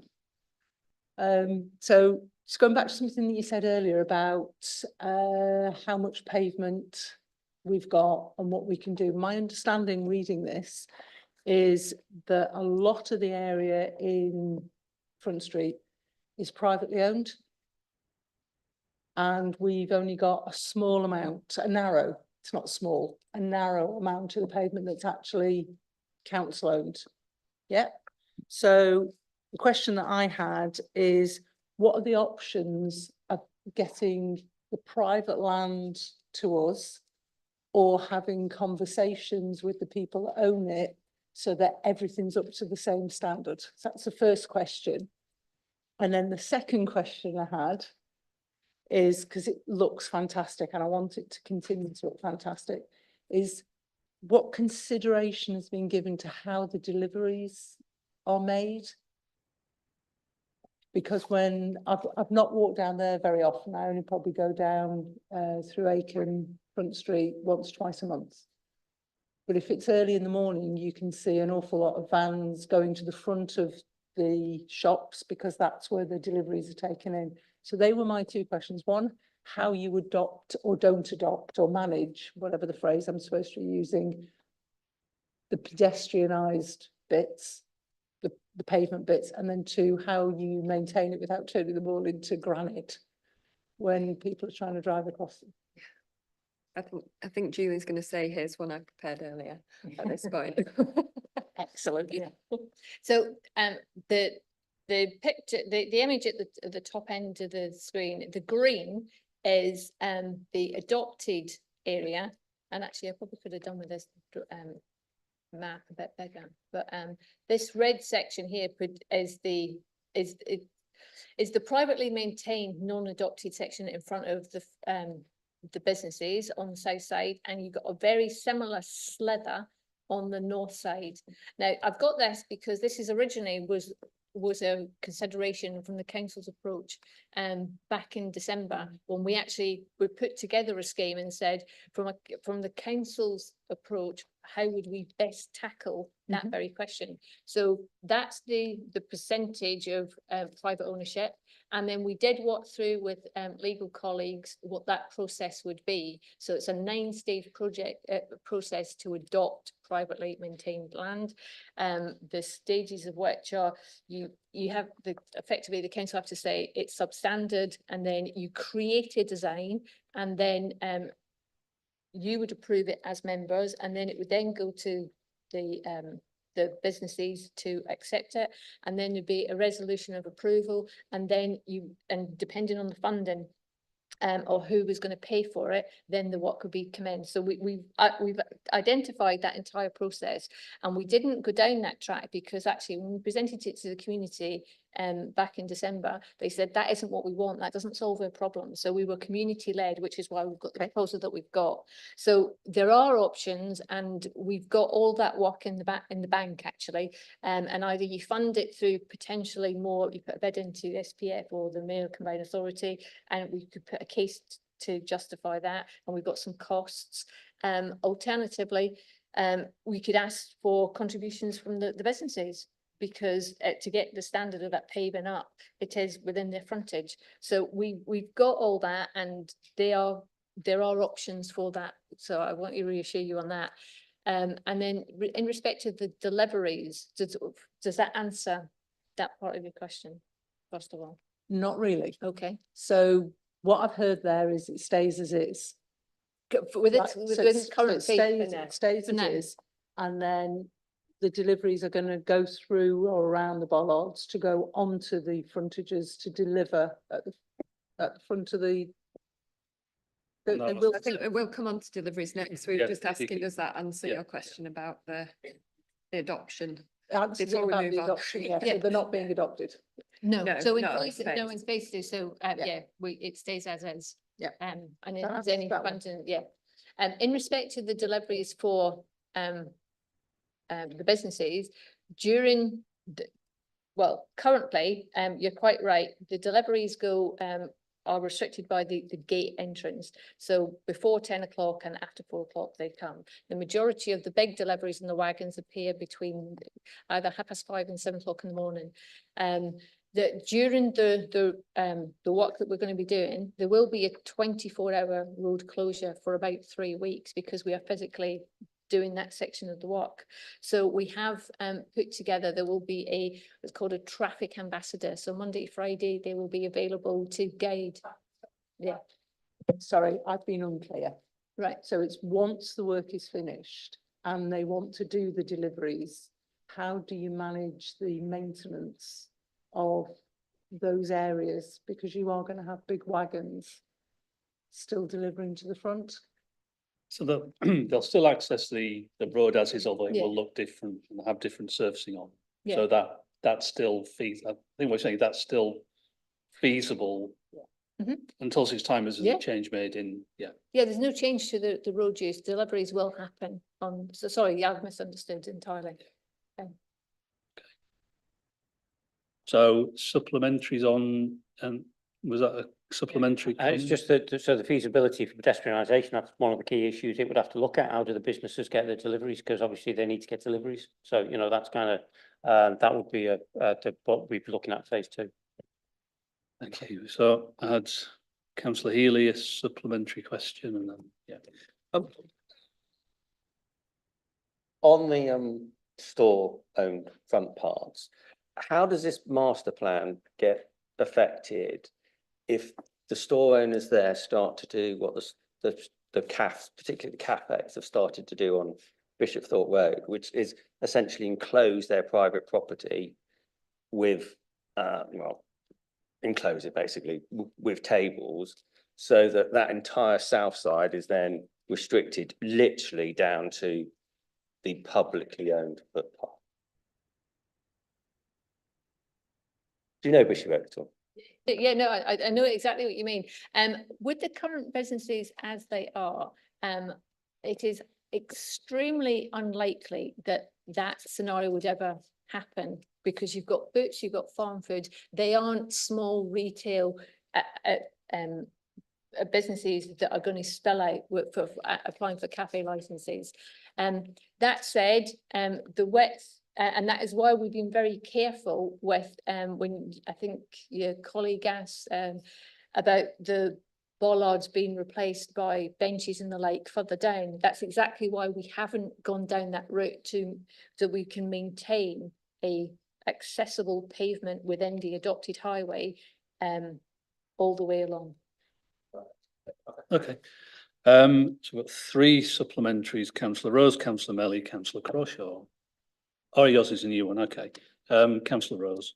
My supplementary to Paul, and I think Johnny's is more immediate, so. It was just on that very specific Bishop Road, if that's okay, Chair. Yeah. It was just, we've, as ward councillors, have had quite a lot of conversation over a period of time there, and I think the key thing is that all of those properties on Bishop Road, and I don't know whether it's the same at this place, used to have, they were originally private houses with front gardens. So the private land at the front originally was enclosed, then the enclosure was removed, and in some cases they've sought to put it back, but it's always required planning permission.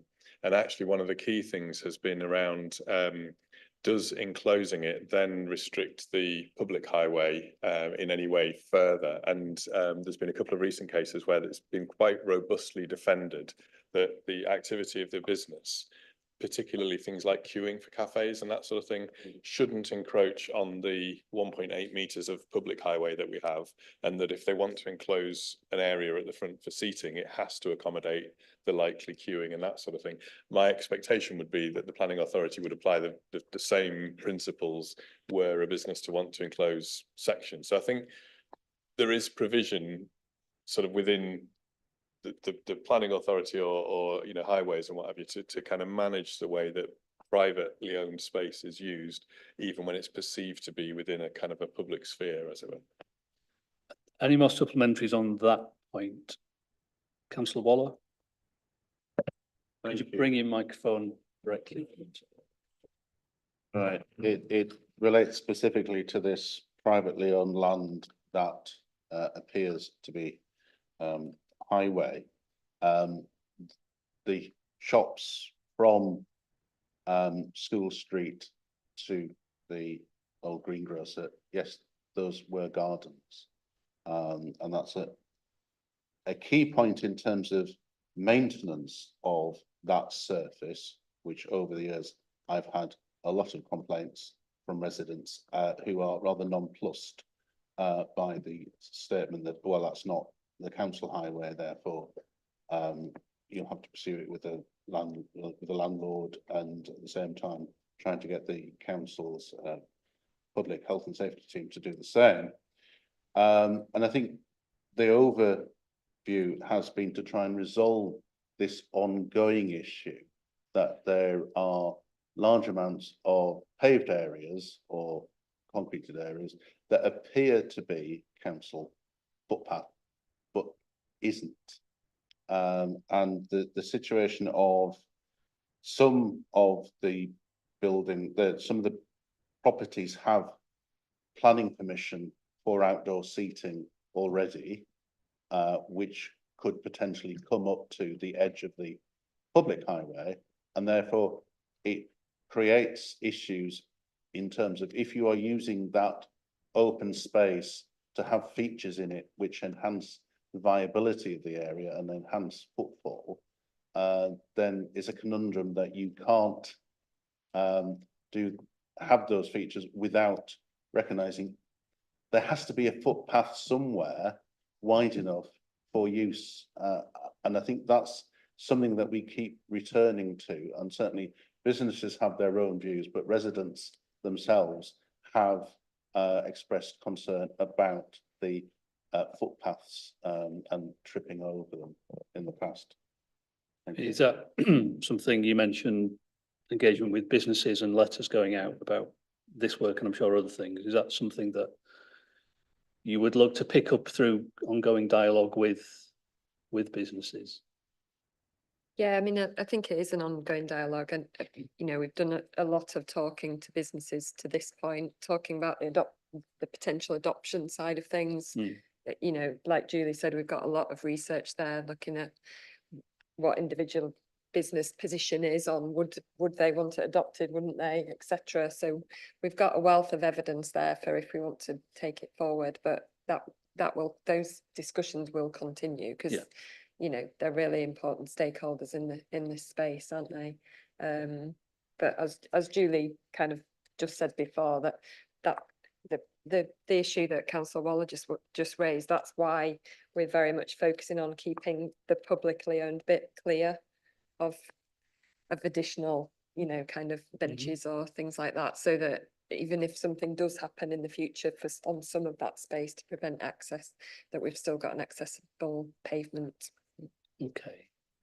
So I've got outstanding hands from councillors Healy, Burton, Melly and Rose. Oh, you go for it. Yeah. Sorry.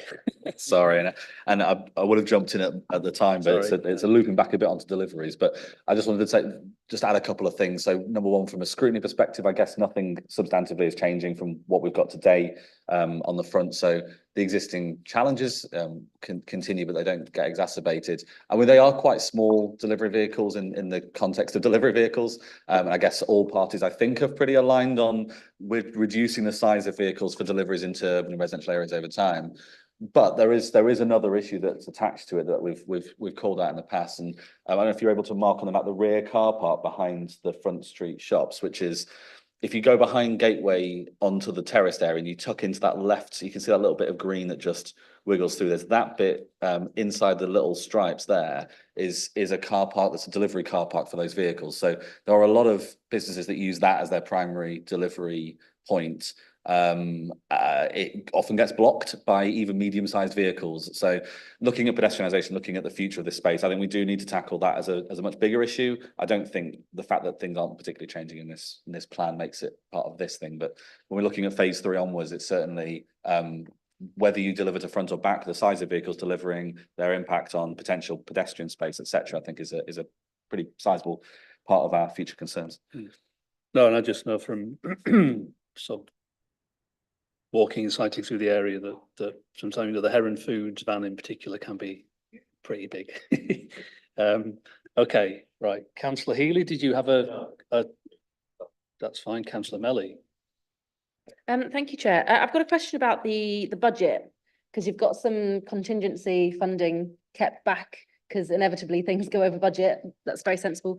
So if everything miraculously goes to plan and is within budget, are there any ideas of what to do with that funding so that it doesn't have to be returned to government? It can be used to maximise the benefits of local residents.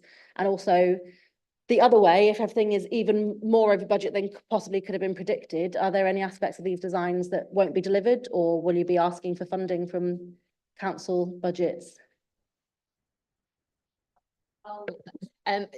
To address what if there's a surplus, what we do have in there is a community event. It seems that at the end of this project, if we're galvanising and bringing the community together, that if there was sufficient funding, we would have an activity or an event, close the street and have some kind of street event. I don't want to say that word, but before March the 31st. So obviously that could be expanded and you could do as much or as little depending on the budget. So if there is a surplus, then clearly that would be an option to consider, that helps galvanise and address how we move forward.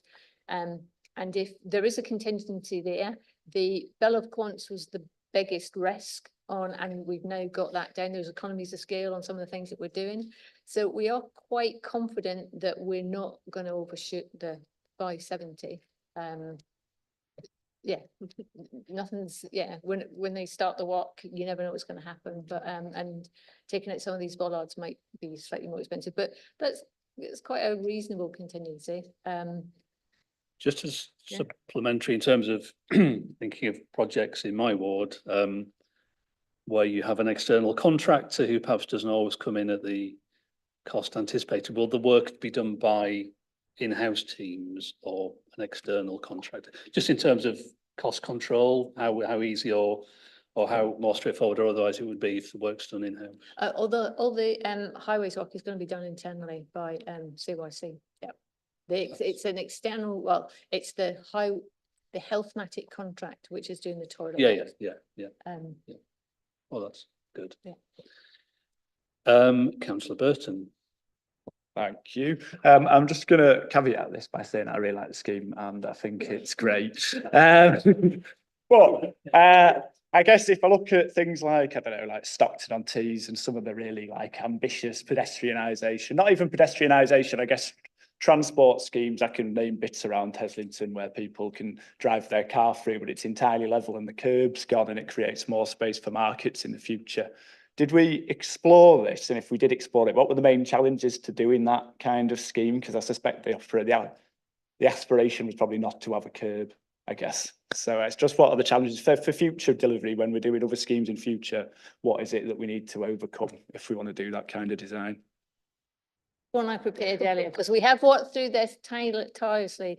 So within this current phase 2, like I said, if you mention pedestrianisation and have a flat surface, potentially you go to a public inquiry and that will cost hundreds of thousands of pounds for the council to do that. So for the budget that we had and for the time that we had for this project, there was a decision that was made to not change the road function because it would revolve the curb delineation, as I mentioned. So there's a 100 mil curb on currently on the road, which will still exist. If you would then go to move that curb and the curb height, the minimum that's required for the Institute of the Institute of the Blind is 60 mil. And if you go flat, then you need to have a curb to slightly demarcate it. There's currently a memorandum from the Department of Transport to say on shared spaces. So we have, and LTM 120 advises against shared spaces. So we have looked, and through the engagement schemes like Boston Spa were mentioned, and another one escapes my memory, and we did evaluate those. We looked at with the access officer, but at this stage, which is why it feeds into the full pedestrianisation feasibility of making sure we've covered all those options. Okay. Thanks. Thank you. Councillor Waller, then Councillor Eyre. Can Thank you you. bring your microphone directly in front? Thank you. Thank you, Chair. General question, and I'd like to thank officers for the time that they put in, and I've seen Julie on Front Street on a number of occasions and events. It's really maintaining the principle of this is about to maintaining the viability of the high street, and certainly when the Traders Association started, there were a lot of empty shops in 2012, which had created a lot of anxiety amongst the businesses there. So I think it's important to look at the practicalities for businesses, that there are a range of shops in the vicinity, some of whom require very large vehicles to come in to the area, and others are able to be serviced with smaller vehicles. And the complication at the back from Beaconsfield Street, which has been an ongoing debate for the last 30 years, I can assure you, in terms of the ownership of land, responsibility for maintaining that facility. So it's to say that none of these things happen overnight, but it's worth having a master plan that the vast majority of people and businesses and landlords understand and appreciate, and that as and when funding becomes available, that can be done in a way that links in, and that includes the areas that aren't covered by this, the older part of Front Street, which was subject to a bid to English Heritage in 1994 to restore some of the features that had been lost during the Second World War. And many of those aspects have happened as properties have changed hands, and there has been significant investment to provide better facilities there, and to look at the older buildings. Equally, there are parts of the pedestrian precinct area, thinking particularly of the section from School Street, that feel that they would like to know what's happening next in order to link all of this together. And it's about having an eye to phase 3 in terms of that is a much larger area. I think some of the discussions that were had at public meetings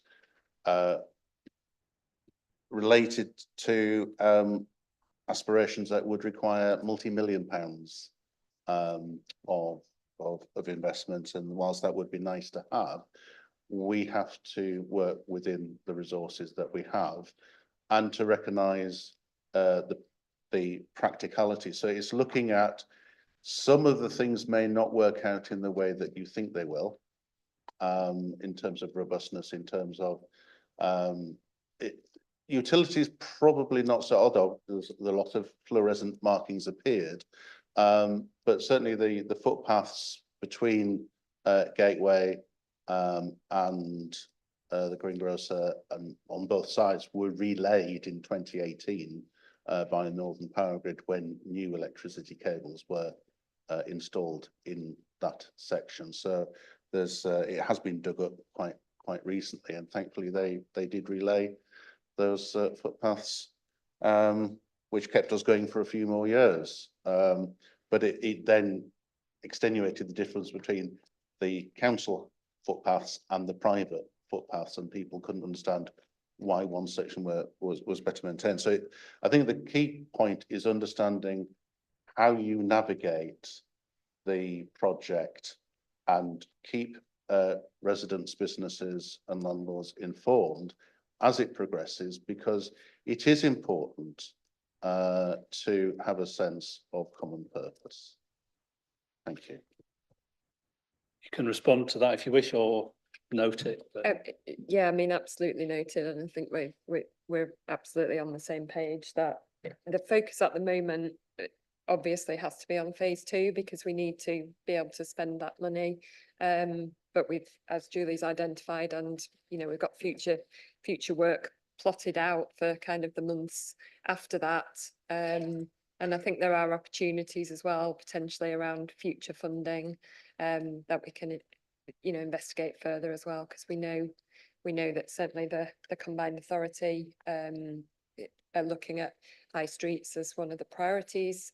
We know that Acomb and Haxby have both been identified, you know, as being of the same importance as some of the market towns in North Yorkshire, for example. So we know that Acomb is on the list, and we can take forward those discussions as well when we're thinking about phase 3 and beyond.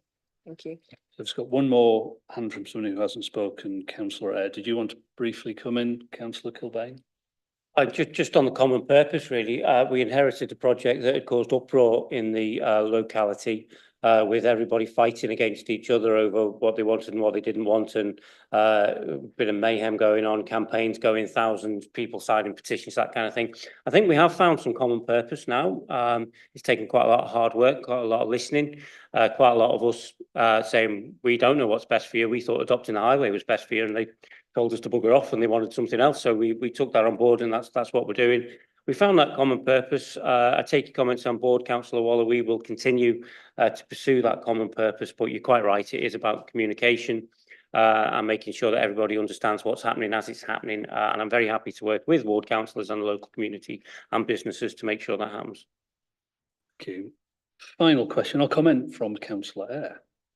Should be very brief and quite a pragmatic one. Obviously, the lot of work on the aesthetics and that fantastic design that we've seen and everything that's come through, and all of that feeding into the look is great, and getting that feel of Acomb. I'm fairly certain nobody in the consultation said that they wanted adding on to that, funded by UK government, UK shared prosperity funding upon every single thing. What is the bare minimum we can get away with, or will every single sign and about have to have the UK SPF funded by UK government logo on, because that will kind of destroy that nice aesthetic? Or can we just have it on one sign at the entrance? It's a fair point. I mean, we've got guidance from the UK SPF, obviously, about what we need to put onto things, but we can certainly take that question away and see whether there's kind of ways of meeting the criteria, but making sure that we don't lose the design impact. So It's like understood. size 2 font or something, and in the bottom there is just a little challenge. Or QR code, you know, to find out who funded it, scan this. Okay.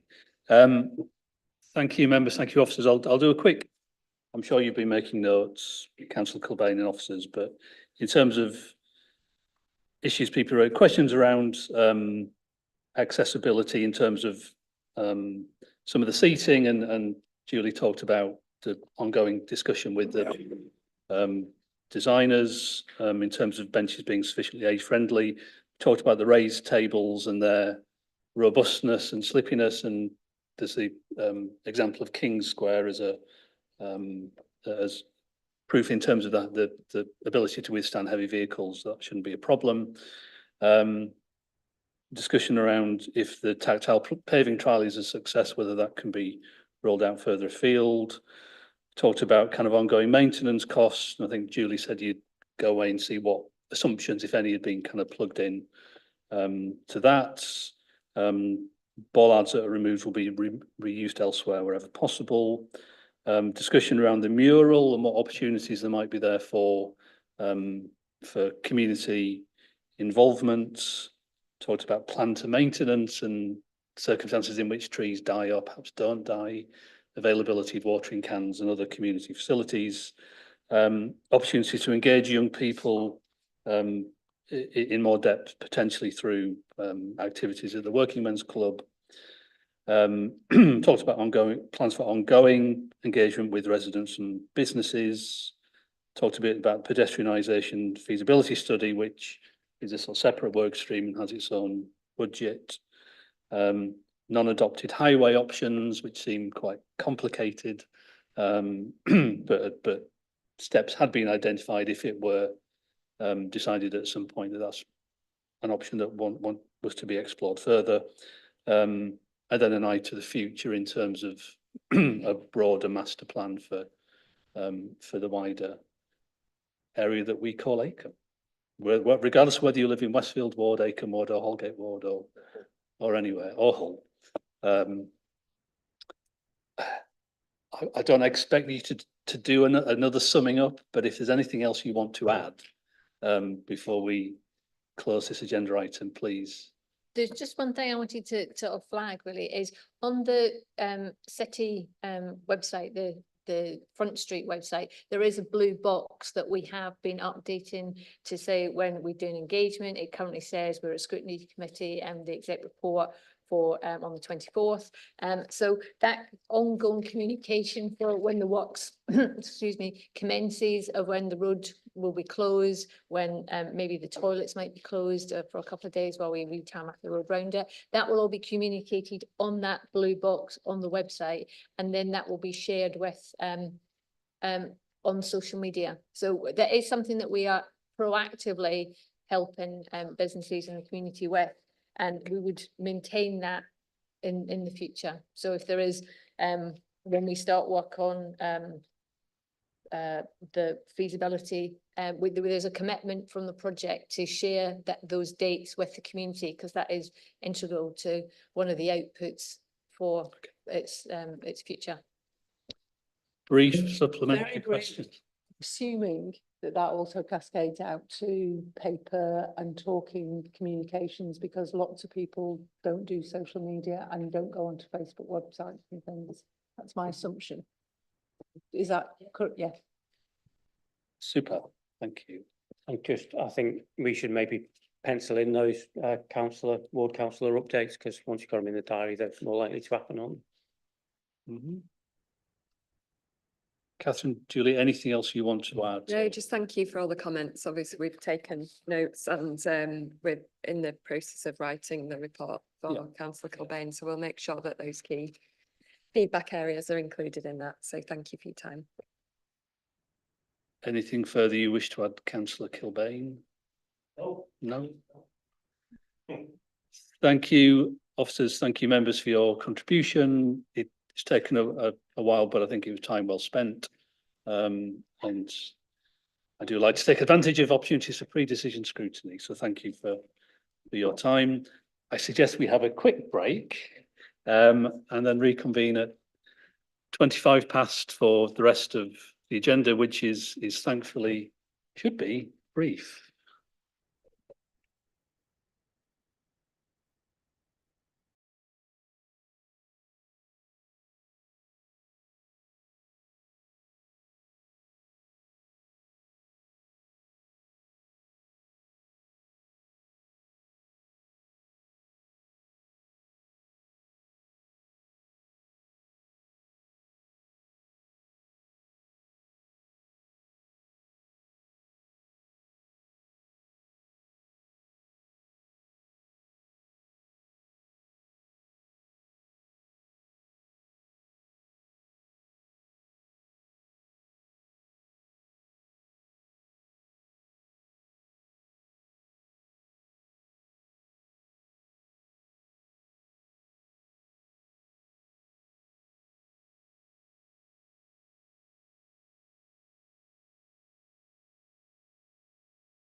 Okay, members, let's move on to agenda item 5.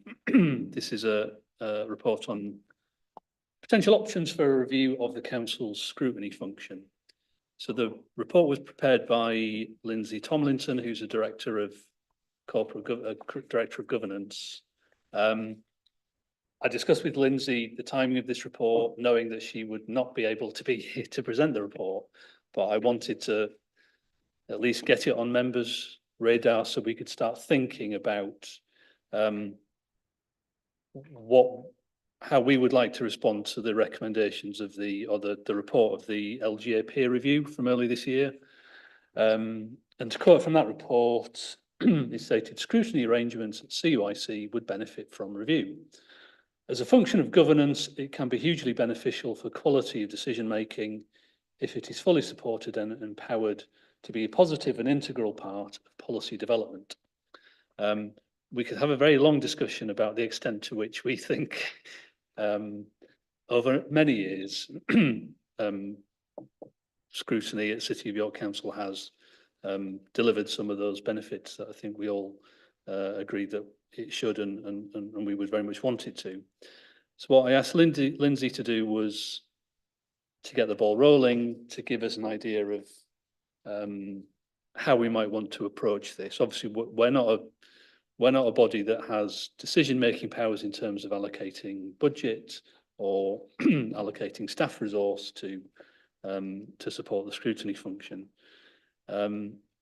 Lindsay has spoken with the Centre for Governance and Scrutiny, and they've spoken about a scrutiny impact review, which is something that they do and something that they can offer. That's not a no cost option, and the figure of £17,000 has been mentioned. That's not money that's anywhere in any budget. So again, it's not within our gift to say, yeah, let's go for that and spend the money. So the questions we need to consider is, do we agree with the LGA recommendation that scrutiny arrangements would benefit from a review? And if so, what our view is collectively as to how we should best go about that? Is it trying to do some work ourselves in terms of, it could be a sort of a review of what other councils do, trying to pick out, talk to friends at the LGA and elsewhere and on other councils, see, well, how, does your scrutiny function work? If so, why? Rather than reinvent the wheel.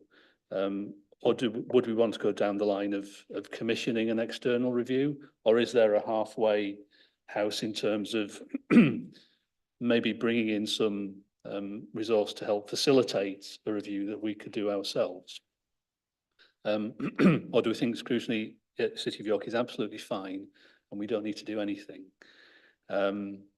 So we're due to have another discussion on this topic in a few meetings' time, but just wanted to get a sense from members whether what view they have, whether you're new to scrutiny or an old hack, it doesn't matter. Everyone's views are equally important. Councillor Crawshaw. Thanks, Chair. You and I have obviously had quite a number of conversations about scrutiny over the last few years. And I'm conscious that I think the back end of 2019, the then chair of CSMC delivered a review of the scrutiny function.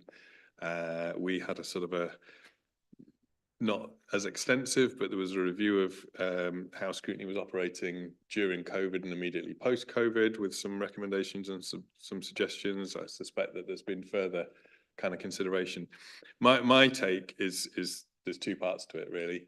I am very much of the view that the Centre for Governance and Scrutiny does some really fantastic training, and actually finding ways to enable members to be more engaged in the training opportunities would add far more value than spending £17,000 on having somebody come in and tell us things that we probably already know, actually, in terms of the way that scrutiny does or doesn't function. I fully appreciate what you're saying about the 17,000 not being anywhere in the budget, but there is 5,000 in the budget, I think, you know, for training. And again, in 2019, immediately pre-COVID, we'd had agreement from this committee that we would engage with the Centre for Governance and Scrutiny to see how that 5,000 could best be spent on training for members. My view would be that the reasons behind that are still valid, and it would still be beneficial to do that. I think that would add much more value to scrutiny going forward. My other take would be that we have really suffered as committees across the piece through the loss of dedicated scrutiny officers. There has been continual discussion around hybrid roles between Dem Services officers and scrutiny officers, and I'm not against that, but I think we lost the full-time equivalent. We had 2 full-time equivalent scrutiny officers when I first joined the council. At the moment, I'm not sure that we can call on really anybody to do the scrutiny work side of a scrutiny officer role, as opposed to the sort of administrative side of supporting the committees, and even the administrative side is quite stretched. And I think that does hamper the ability of scrutiny as a function as a whole. The only other observation that I would just chuck out there in terms of if we were going to review scrutiny and look, you know, more generally across the piece, some local authorities divide up quite distinctly the difference between that sort of overview, looking back, holding to account, versus the look forward policy development. And they have very distinct policy development committees where an exec member says, right, we've got this knotty issue on this particular area and we'd like some cross-party working to find a solution to it. I would be very much in favour of having that much clearer delineation between the sort of looking back at what we can learn or what hasn't delivered versus the looking forward at, actually, we all understand this problem, but how do we find the solution to it? But that's my thoughts. Okay. Any of the members have any other ideas, observations? Councillor Healy. Thank you, Chair. If this £17,000 was actually able to clearly and succinctly point out where people do it well and where we do it badly, and didn't use language that you just read out from that LGA report. So if I was to translate that into normal English, it would probably be scrutiny at City of York is insert expletive here. But you can't put that in a report.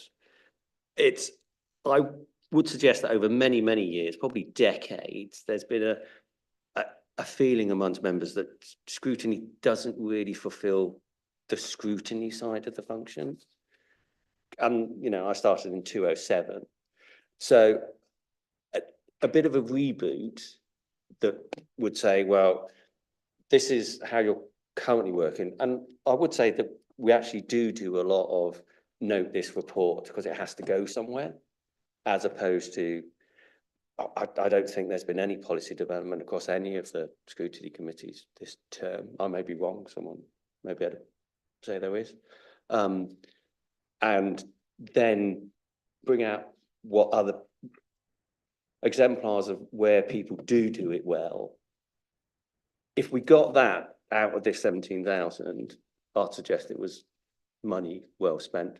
And picking up your point about scrutiny officers, it's the fact that over administrations, we've now got to the point where we do have no dedicated scrutiny officers, which I'd suggest is a skill in itself.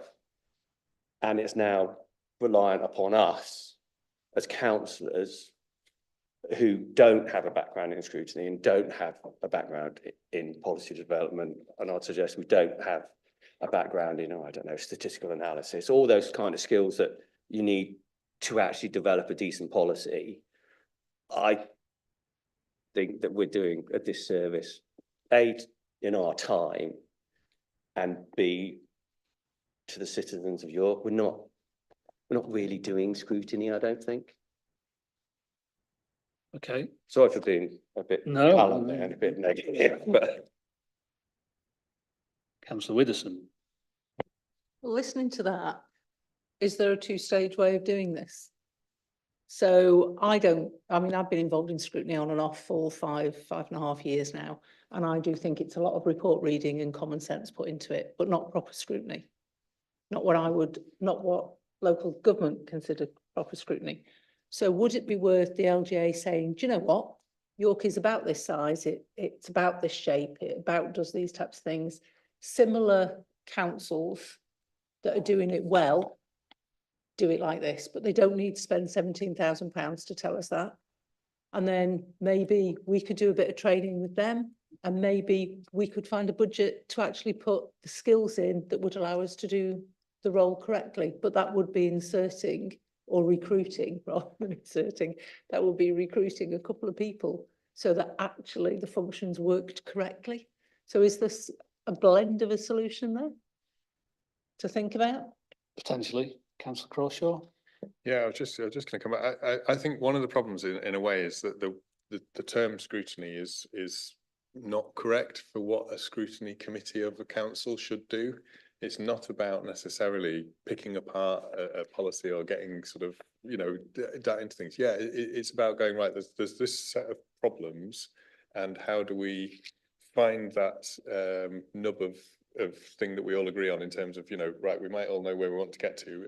Then how do we find that route there? And then we present that back to, the exec member or the executive or otherwise to sort of say, right, actually, here's something that everybody has kind of bought into as a way forward.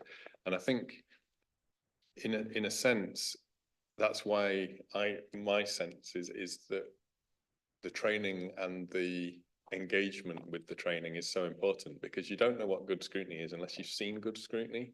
When I first took on the chair of this committee 5 years ago, ages ago, did a whole load of webinars that Centre for Governance and Scrutiny were running, and they were free. They were monitoring officers, scrutiny officers, and chairs and vice chairs of scrutiny committees, all from across the country, sharing their experiences of how the scrutiny function operated.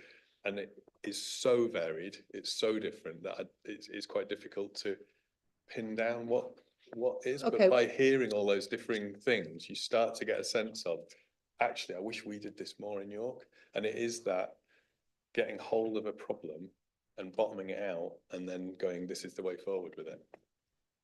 Briefly respond. My experience of being on the receiving end of the scrutiny is that is not how scrutiny was being run when I was on the receiving end of it. The receiving end of it was, we are going to pick holes in this and we're going to kick. So that was definitely my experience. So what you're describing there is definitely not what happened on the scrutiny committee that I was involved with. And it comes down to an understanding of what the scrutiny function is for. And the bit I read out from the LGA report was about informing policy development. But I think through anybody's fault, we've kind of moved. We're not in a place where I think we would like to be. And the discussion we had this evening is an example of the kind of discussions we can be having, where it's not we're going to sit and tell you why we disagree with, whatever decision you might have made. Councillor Rose. I didn't want to interject into that discussion if it was going to continue. It feels like a genuinely healthy, aside from, the politics of it, but yeah, I think, I guess, sharing my thoughts, I think I take a slightly different connotation from that paragraph. If we're looking pedantically at the words, the phrase scrutiny arrangements at COIC would benefit from review, and then specifically an area where a fresh look at how improvements can be made would be a good use of time and effort, to me says that they think it's worth a fresh look at it. It's useful for us to spend some time on it, but there isn't an implication there that we should go out and spend loads of money on it necessarily, and that it needs rebuilding from the ground up, and that to do your council's rubbish at it, right? I think it's saying it would benefit from a review. The question about £17,000 or any other money for me is, does it pay itself back? Theoretically, we're cutting £10 million. We're making these massive amounts of decisions, and if any of that money from scrutiny pays to make a better decision, it'll pay itself over 10 times.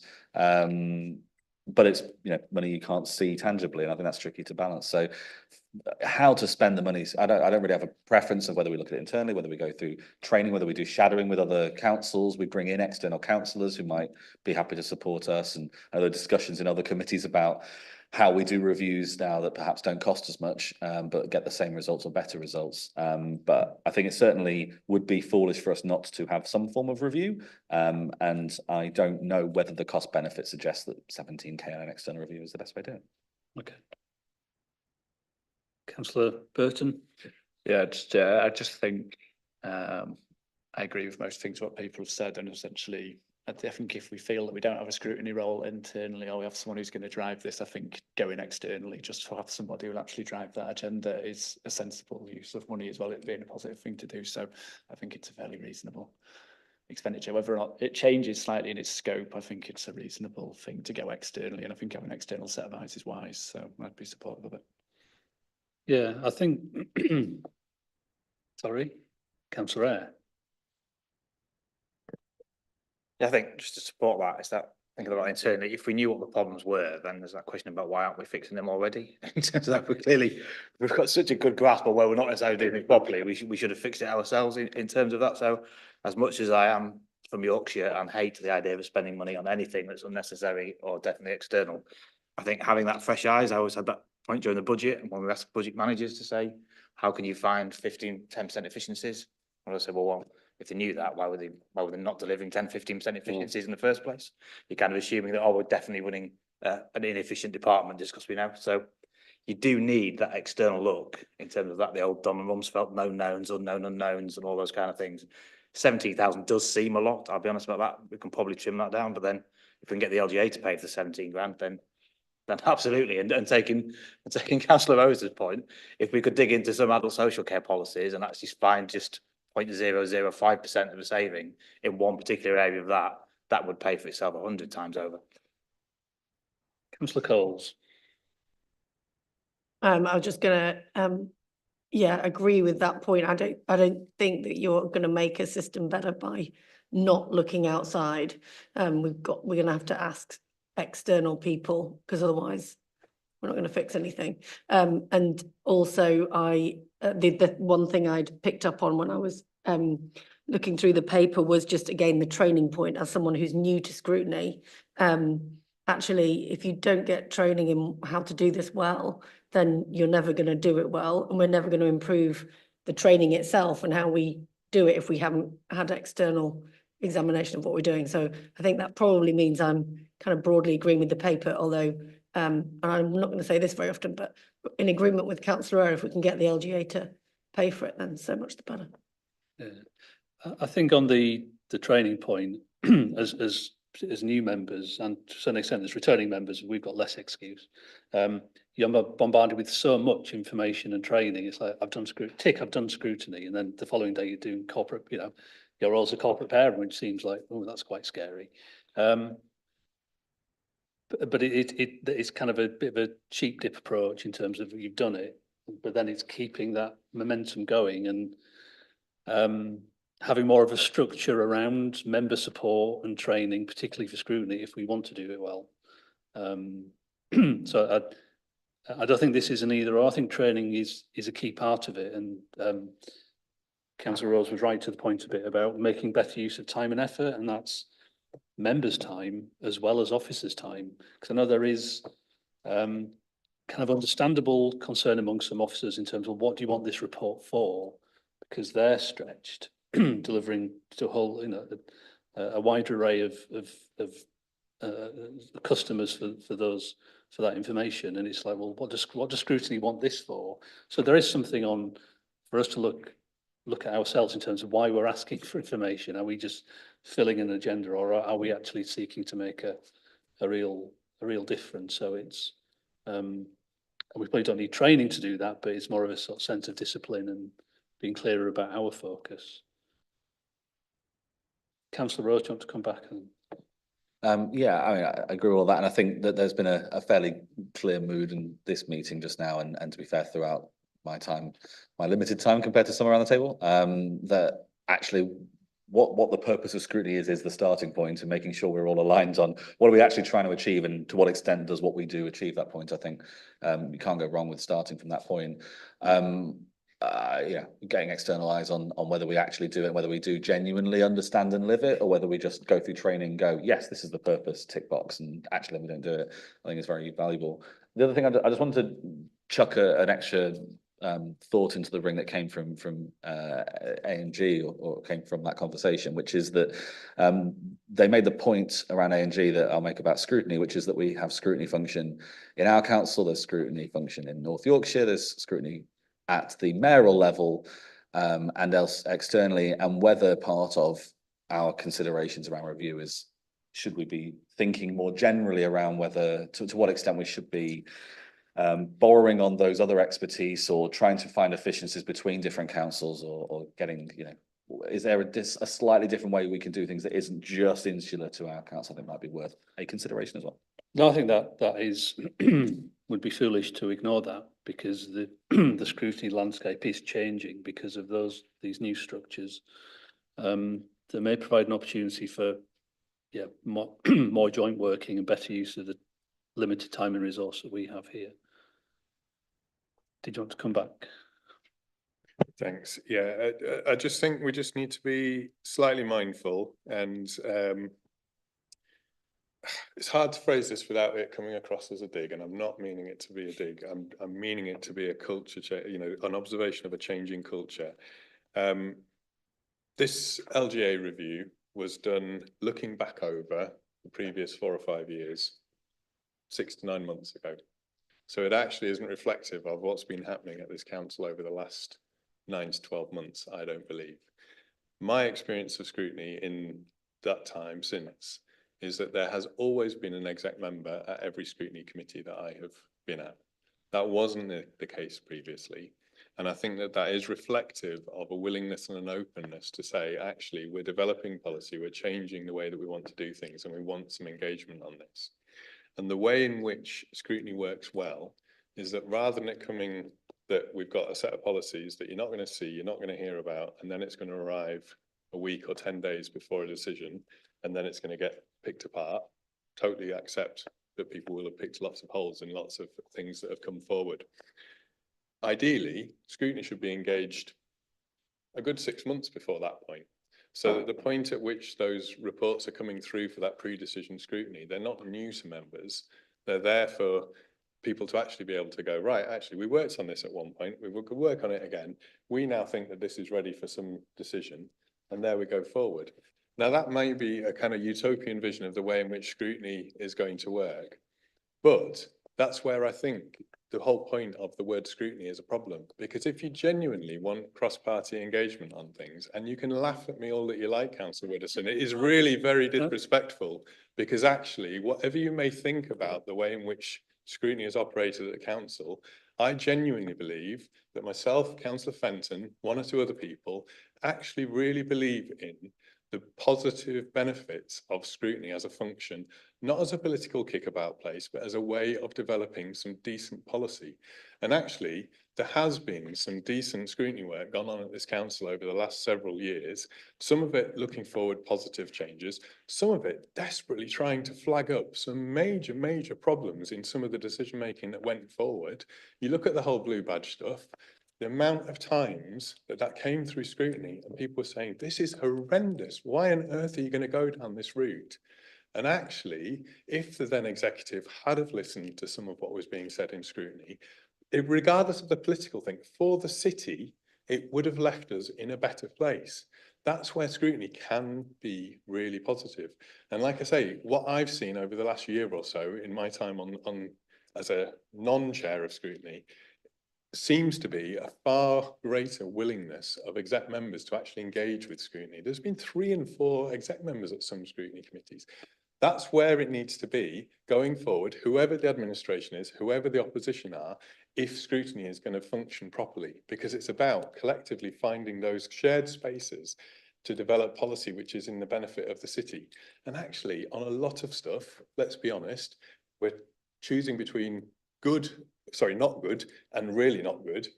And we're actually, broadly speaking, going to be aligned on lots of things, and we're going to be nitpicking over the last 5%. So it would be great to think that we could spend a lot of time here doing some positive stuff rather than getting laughed at.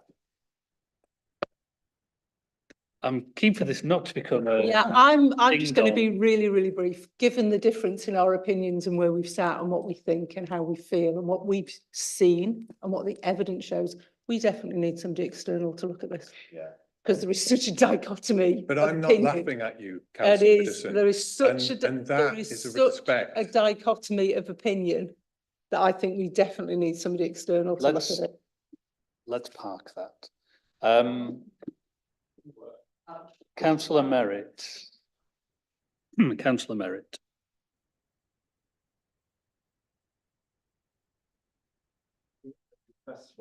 I'm just turning the microphone.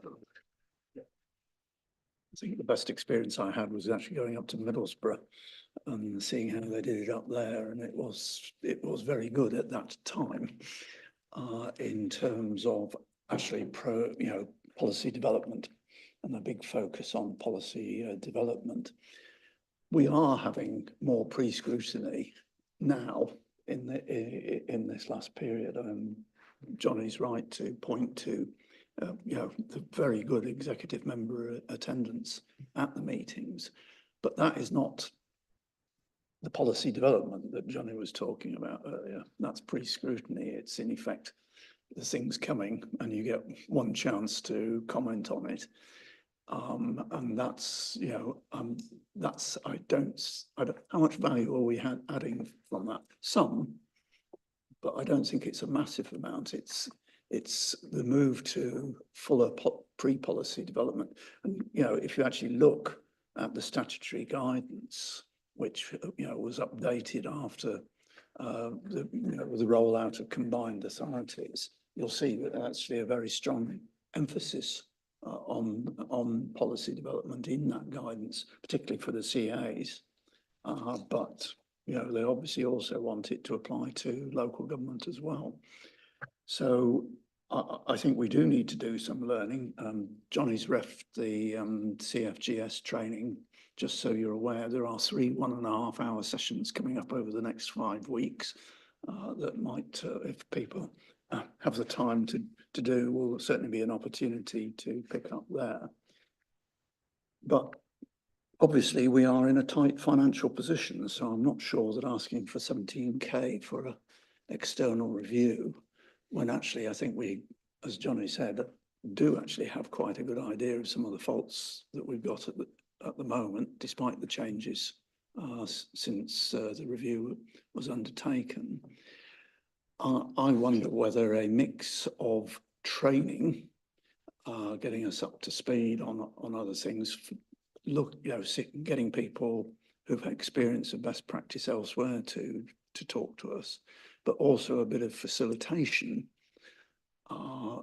might actually be more affordable and therefore actually have more likelihood of happening. And given that in reality we're still going to have to be doing an awful lot of this ourselves, might be the best avenue to pursue that gives us the skills, the ability, the knowledge to do a good job in the future. Yeah, I think my reflection on the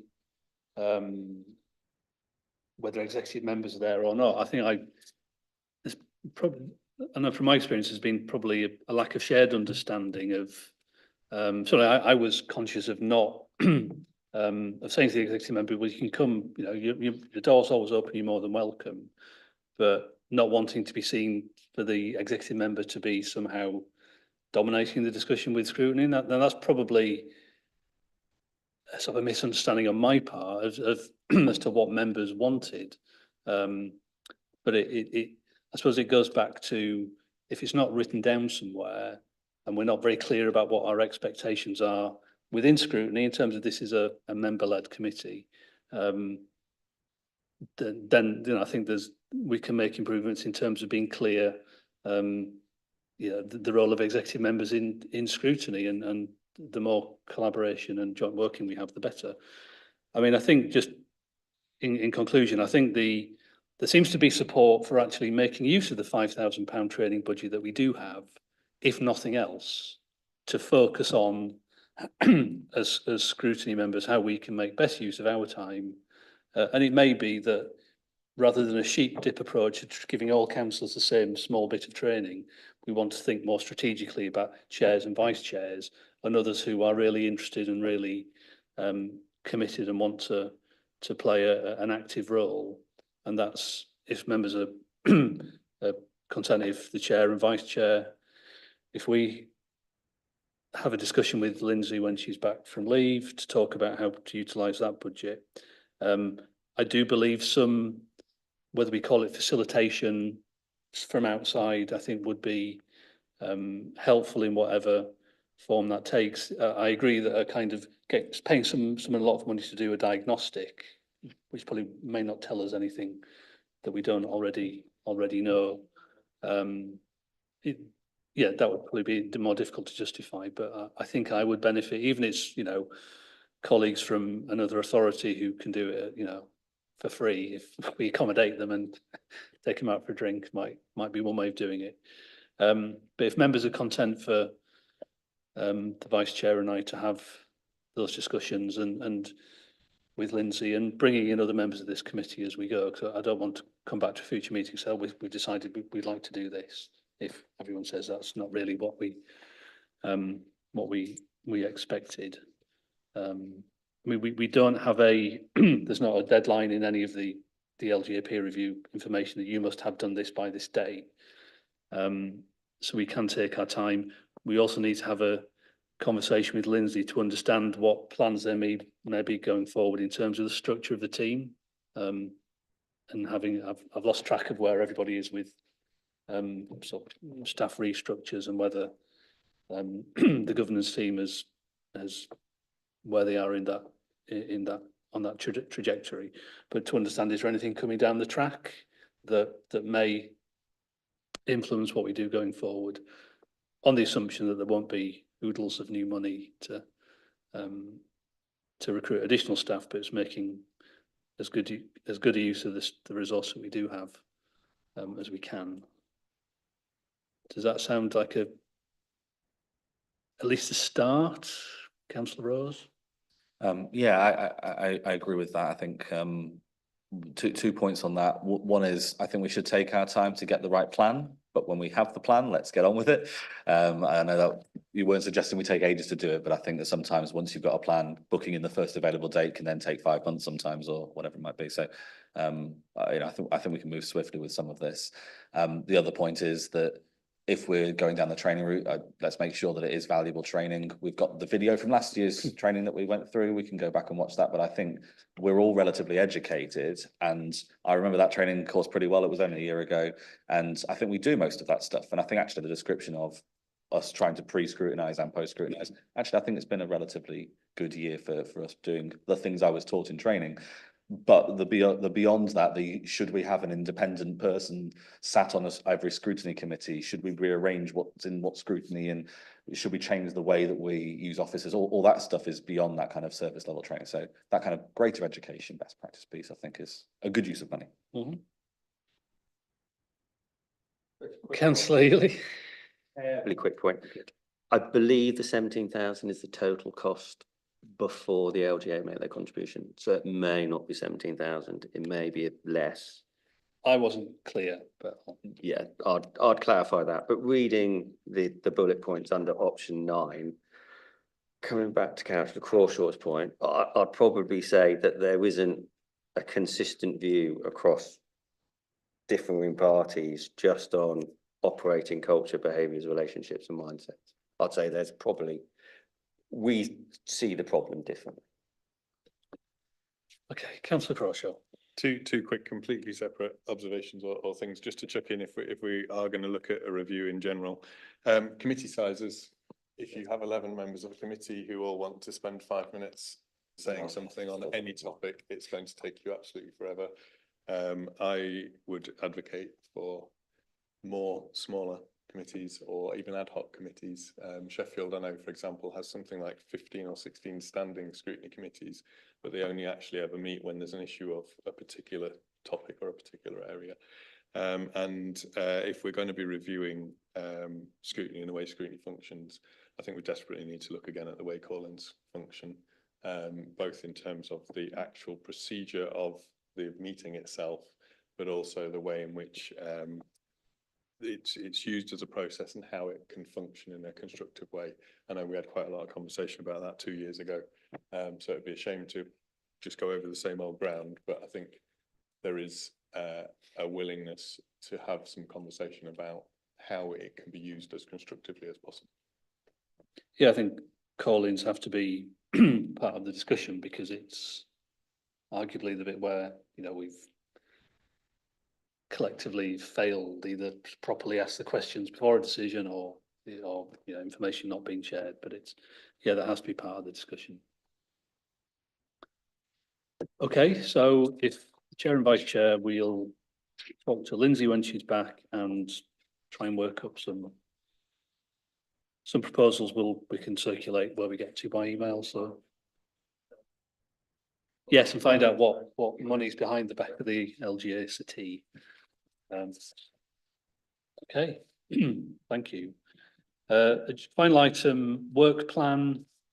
Just notify a few changes. So we will be getting a sort of scene setting paper from Debbie Mitchell in October on budget setting in terms of the approach for this year.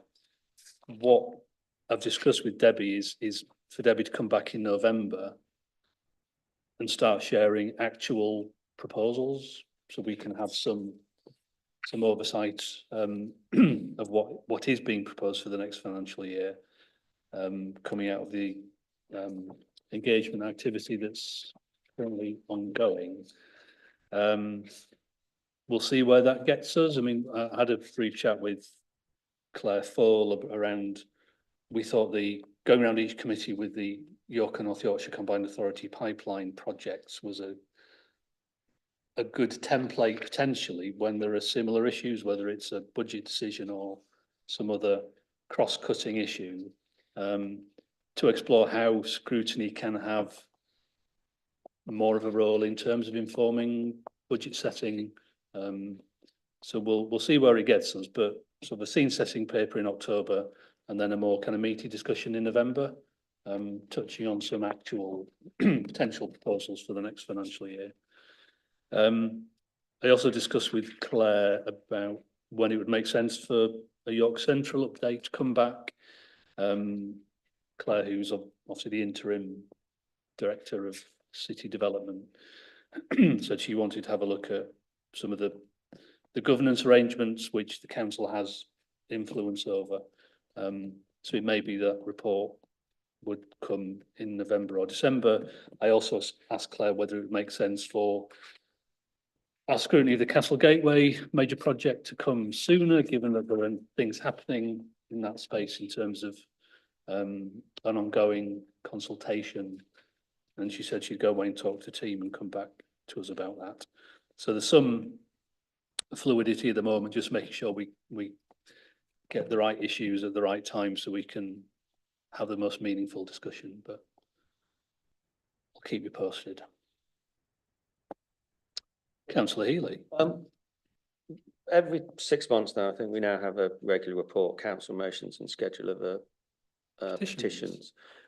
We were lucky that we had just had the Gaza petition, and it came to we had this regular report, I think like a week or so later. I would put forward, and we don't have to make a decision now, that when there is a council motion or petition, it goes to the next meeting. It doesn't wait potentially for 6 months. This is a constitutional issue, which we're trying to sort out in the review of the Constitution. Okay. I'm not going to open that debate here, other than to say the plan is to amend the Constitution so it's made perfectly clear that things don't have to just sit waiting, because CSMC haven't discussed it. That was never the intention. We have oversight of what happens to petitions, but it's not for us to dictate what should happen to them. So that's my recollection of how we got into that debate last time. So there shouldn't be a yes. Have I remembered that correctly, Councillor Cross? Yeah, I think that there is probably some written guidance that was kicking around, because this was looked at least 2 years, maybe longer ago. Because we were getting great big long lists of petitions. So like every single TRO petition, which potentially, you know, was like, you know, 12 people in for a street in Wigington or whatever, that was just waiting to come through this committee. And so what we'd agreed was that it should be routinely allocated to the appropriate corporate director to take action. And our function was just to see that there had been some action whenever the petition had come in. Yeah. So it wasn't that it should get held up by this committee seeing it at all. It was just that every 6 months we should be having oversight to make sure that all petitions coming in were being addressed and actioned appropriately. And sometimes people hide behind, oh, it's going to CSMC as a way of kind of, you know, perhaps saying that something's being done with it. But in theory, the moment it comes into the council, it should be allocated to somebody and it should be actioned, and we should just be looking to make sure that that's happened. So I think it is working as we'd want it to, but there have been some examples of where it hasn't, because, you know, an officer would not have, not unreasonably, read the constitution and say, oh, but it's meant to happen this way, but it isn't. I suggest that wasn't the experience that we had. Okay. Well, which is the only one that is known, but I must say. Okay. Okay. Councillor Merritt? Yes, we had exactly that debate at the meeting when we had the reports and said we should be doing exactly what Johnny said. You just said they'd agreed 2 years ago. Yeah. So I think the message has got across, but I'm sure we'd know if it hadn't.